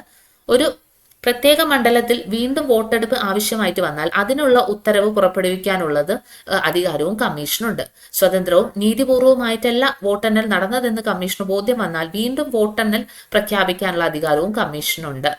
ഓക്കെ, ഇനി രാഷ്ട്രീയ പാർട്ടികൾക്കുള്ള അംഗീകാരം നൽകുകയും അവർ ഓരോരുത്തർക്കും ചിഹ്നങ്ങൾ അനുവദിച്ചു കൊടുക്കുകയും ചെയ്യുന്നതും തെരഞ്ഞെടുപ്പ് കമ്മീഷനാണ്. അപ്പൊ എന്തൊക്കെയാണ് നമ്മൾ പറഞ്ഞത്? വോട്ടർ പട്ടിക, കുറ്റമറ്റതായിട്ടുള്ള ഒരു വോട്ടർ പട്ടിക തയ്യാറാക്കിയെടുക്കുക, നമ്മളുടെ തെരഞ്ഞെടുപ്പിന് ആവശ്യമായിട്ടുള്ള എല്ലാ തീയതികളും ഡിസൈഡ് ചെയ്യുന്നത് തെരഞ്ഞെടുപ്പ് കമ്മീഷനാണ്. അതിന് നമ്മൾ തെരഞ്ഞെടുപ്പ് പദ്ധതി എന്ന് പറയുന്നു. അതുപോലെ തന്നെ തെരഞ്ഞെടുപ്പിന്റെ ഏത് ഘട്ടത്തിലും തീരുമാനങ്ങൾ എടുക്കാനുള്ള അധികാരം തെരഞ്ഞെടുപ്പ് കമ്മീഷണറുണ്ട്. തെരഞ്ഞെടുപ്പ് നടത്തുന്ന ആ ഒരു അന്തരീക്ഷം കുറച്ച് കലുഷിതമായിട്ടാണ് ഉള്ളതെങ്കിൽ അതൊരു തെരഞ്ഞെടുപ്പ് നീട്ടിവെക്കാനോ റദ്ദാക്കാനോ ഉള്ള അധികാരം ഇദ്ദേഹത്തിനുണ്ട്. അതുപോലെ തന്നെ ഓരോ സ്ഥാനാർത്ഥിക്കും പെരുമാറ്റച്ചട്ടം ഇദ്ദേഹം എന്ന് പറയാൻ പറ്റില്ല, ഈ തെരഞ്ഞെടുപ്പ് കമ്മീഷൻ അവിടെ പറഞ്ഞിട്ടുണ്ട്. അതുപോലെ തന്നെ വോട്ടെടുപ്പ് ആവശ്യമായിട്ട് പ്രത്യേക മണ്ഡലത്തിൽ വീണ്ടും വോട്ടെടുപ്പ് റീപോളിംഗ് ആവശ്യമായിട്ട് വന്നാൽ അത് നടത്താനുള്ള അധികാരവും ഇദ്ദേഹത്തിനുണ്ട്. അതിപ്പോ വോട്ടെണ്ണലിൽ എന്തോ കൃത്രിമം നടന്നിട്ടുണ്ടെന്ന് ബോധ്യപ്പെട്ടിട്ടുണ്ടെങ്കിൽ അത് നടത്താനുള്ള അധികാരവും കമ്മീഷനുണ്ട്. ഇനി രാഷ്ട്രീയ പാർട്ടികൾക്ക് അംഗീകാരം നൽകുന്നതും അതുപോലെ തന്നെ അവർക്ക് ആവശ്യമായിട്ടുള്ള ഓരോ ചിഹ്നങ്ങൾ അനുവദിച്ചു കൊടുക്കുന്നതും എല്ലാം തന്നെ തെരഞ്ഞെടുപ്പ് കമ്മീഷണറാണ്. ഇനി തെരഞ്ഞെടുപ്പ് കമ്മീഷണർ സ്വന്തമായുള്ള ഉദ്യോഗസ്ഥരുടെ എണ്ണം വളരെ കുറവാണ്. ഗവൺമെന്റിന്റെ ഭരണ സംവിധാനത്തിന്റെ സഹായത്തോടു കൂടിയിട്ടാണ് കമ്മീഷൻ തെരഞ്ഞെടുപ്പുകൾ നടത്തുന്നത്. അപ്പൊ നമ്മൾ നോക്കിയിട്ടുണ്ടെങ്കിൽ തന്നെ കാണാം, ഇലക്ഷൻ ആയിട്ടുണ്ടെങ്കിൽ നമ്മളെ സ്കൂൾ ടീച്ചേഴ്സ്, ഗവൺമെന്റ് സ്റ്റാഫ്സ്, ഇവർക്ക് എല്ലാം തന്നെ ഇലക്ഷൻ ഡ്യൂട്ടി ആയിരിക്കും. അതായത് ഇലക്ഷൻ കമ്മീഷൻ സ്വന്തമായിട്ട് അതിനായിട്ടുള്ള ഉദ്യോഗസ്ഥരൊന്നുമില്ല, അവർ ഗവൺമെന്റിന്റെ ഉദ്യോഗസ്ഥരെ വെച്ചിട്ടാണ് ഇലക്ഷനും കാര്യങ്ങളൊക്കെ തന്നെ നടത്തുന്നത്. ഓക്കെ, ഇത്രയും കാര്യങ്ങളൊക്കെ പറയുന്നുണ്ട്. ആൻഡ് ഇവിടുത്തെ ഈ ഒരു ക്വസ്റ്റ്യൻസ് നമ്മൾ ജസ്റ്റ് ഒന്ന് നോക്കാം. താഴെ തന്നിട്ടുള്ള പ്രത്യക്ഷ ജനാധിപത്യവുമായിട്ട് സാദൃശ്യമുള്ളത് ഏതാണ്? പ്രത്യക്ഷ ജനാധിപത്യം എന്തായിരുന്നു? ജനങ്ങൾ നേരിട്ട് ഭരണത്തിൽ പങ്കെടുക്കുന്നതിനായിരുന്നു നമ്മൾ പ്രത്യക്ഷ ജനാധിപത്യം എന്ന് പറയുന്നത്. ഇതിലേതായിരുന്നു? ഗ്രാമസഭകളിൽ എടുക്കുന്ന തീരുമാനം. ഗ്രാമസഭ എന്ന് പറയുന്നത് ജനാധിപത്യത്തിന് ഉദാഹരണമാണ് നമ്മൾ അവിടെ പറഞ്ഞിട്ടുണ്ടായിരുന്നു. അടുത്ത ക്വസ്റ്റ്യൻ, താഴെ പറയുന്നവയിൽ ഏതെല്ലാം ഉത്തരവാദിത്വങ്ങളാണ് തെരഞ്ഞെടുപ്പ് കമ്മീഷൻ നിക്ഷിപ്തം അല്ലാത്തത് എന്നാണ് ചോദിച്ചിട്ടുള്ളത്. വോട്ടർ പട്ടിക തയ്യാറാക്കുന്നുണ്ട്, പോളിംഗ് ബൂത്ത് സജ്ജമാക്കൽ, പെരുമാറ്റച്ചട്ടം നടപ്പിലാക്കൽ, പഞ്ചായത്ത് തെരഞ്ഞെടുപ്പിന്റെ മേൽനോട്ടം വഹിക്കൽ, ഇതെല്ലാം തന്നെ തെരഞ്ഞെടുപ്പ് കമ്മീഷനിൽ നിക്ഷിപ്തമായിട്ടാണ്. പക്ഷെ അവര് സ്ഥാനാർത്ഥികളെ നാമനിർദ്ദേശം ചെയ്യാറില്ല. ഓക്കെ, സ്ഥാനാർത്ഥികളെ നാമനിർദ്ദേശം തെരഞ്ഞെടുപ്പ് കമ്മീഷനുമായിട്ട് ബന്ധപ്പെട്ടിട്ടുള്ളതല്ല. താഴെ പറയുന്നവയിൽ ലോക്സഭയിലെയും രാജ്യസഭയിലെയും അംഗങ്ങളുടെ തെരഞ്ഞെടുപ്പ് രീതിയിൽ പൊതുവായത് ഏതാണ് എന്നാണ് ചോദിച്ചിട്ടുള്ളത്. 18 വയസ്സിൽ മുകളിൽ പ്രായമുള്ള എല്ലാ പൗരന്മാർക്കും വോട്ട് ചെയ്യാൻ അർഹരാണ്. വ്യത്യസ്ത സ്ഥാനാർത്ഥികൾക്ക് മുൻഗണനാ ക്രമത്തിൽ വോട്ട് രേഖപ്പെടുത്താൻ വേണ്ടിയിട്ട് കഴിയും. ഓരോ വോട്ടിന്റെയും മൂല്യം തുല്യമാണ്. വിജയിക്ക് പകുതിയിൽ കൂടുതൽ വോട്ടുകൾ ലഭിച്ചിരിക്കും. ഇതിന്റെ ആൻസർ നിങ്ങൾ കമന്റ് ചെയ്യാൻ വേണ്ടിയിട്ട് ശ്രമിക്കുക, ഏതാണെന്നുള്ളത്. നിങ്ങൾക്ക് ഏതാണ് ഇതിന്റെ ഉത്തരമായിട്ട് തോന്നുന്നത്? ഇനി കേവല ഭൂരിപക്ഷ സമ്പ്രദായത്തിൽ വിജയിയായി പ്രഖ്യാപിക്കുന്ന സ്ഥാനാർത്ഥി എങ്ങനെയായിരിക്കും? കേവല ഭൂരിപക്ഷം എന്ന് പറയുന്നത് ഏറ്റവും കൂടുതൽ വോട്ട് കിട്ടുന്ന ആളെയാണ് നമ്മൾ കേവല ഭൂരിപക്ഷത്തിൽ വിജയിയായിട്ട് പറയുന്നത്. അപ്പം രാജ്യത്തെ ഏറ്റവും കൂടുതൽ വോട്ട് ലഭിക്കുന്ന പാർട്ടിയിൽ ഉൾപ്പെടുന്ന ആളായിരിക്കണം. പാർട്ടിയാണോ അവിടെ വരുന്നത്? അല്ല, സ്ഥാനാർത്ഥിയാണ് വരുന്നത്. ആ നിയോജക മണ്ഡലത്തിൽ മറ്റുള്ള സ്ഥാനാർത്ഥികളെക്കാൾ കൂടുതൽ വോട്ട് നേടിയ ആളായിരിക്കണം. അതാണ് കറക്റ്റ് അല്ലേ? കൂടുതൽ വോട്ട് നേടുന്ന സ്ഥാനാർത്ഥിയാണ് അവിടെ FPTPയിൽ വരുന്നത്. 50% വോട്ടുകൾ നേടി ഒന്നാമതായിട്ടുള്ള ആൾ അവിടെ കറക്റ്റ് ആയിട്ട് FPTPയിൽ പറയുന്നുണ്ട്. അവിടെ നമ്മൾക്ക് അങ്ങനെ ഒരു ഭൂരിപക്ഷത്തിന്റെ ആവശ്യം ഇല്ല എന്നത്. ഓക്കെ, അപ്പൊ ഇതിന് ആൻസർ ആയിട്ട് വരുന്നത് ഇതാണ്. ഓക്കെ, അപ്പം നിങ്ങൾക്ക് ഈ ഒരു ചാപ്റ്റർ മനസ്സിലായെന്ന്. ഓക്കെ, അപ്പം നമുക്ക് അടുത്തൊരു ക്ലാസ്സുമായിട്ട് വീണ്ടും കാണാം. ഇത്രയും നേരം ക്ലാസ് കേട്ടതിന് thank you so much for listening and happy learning.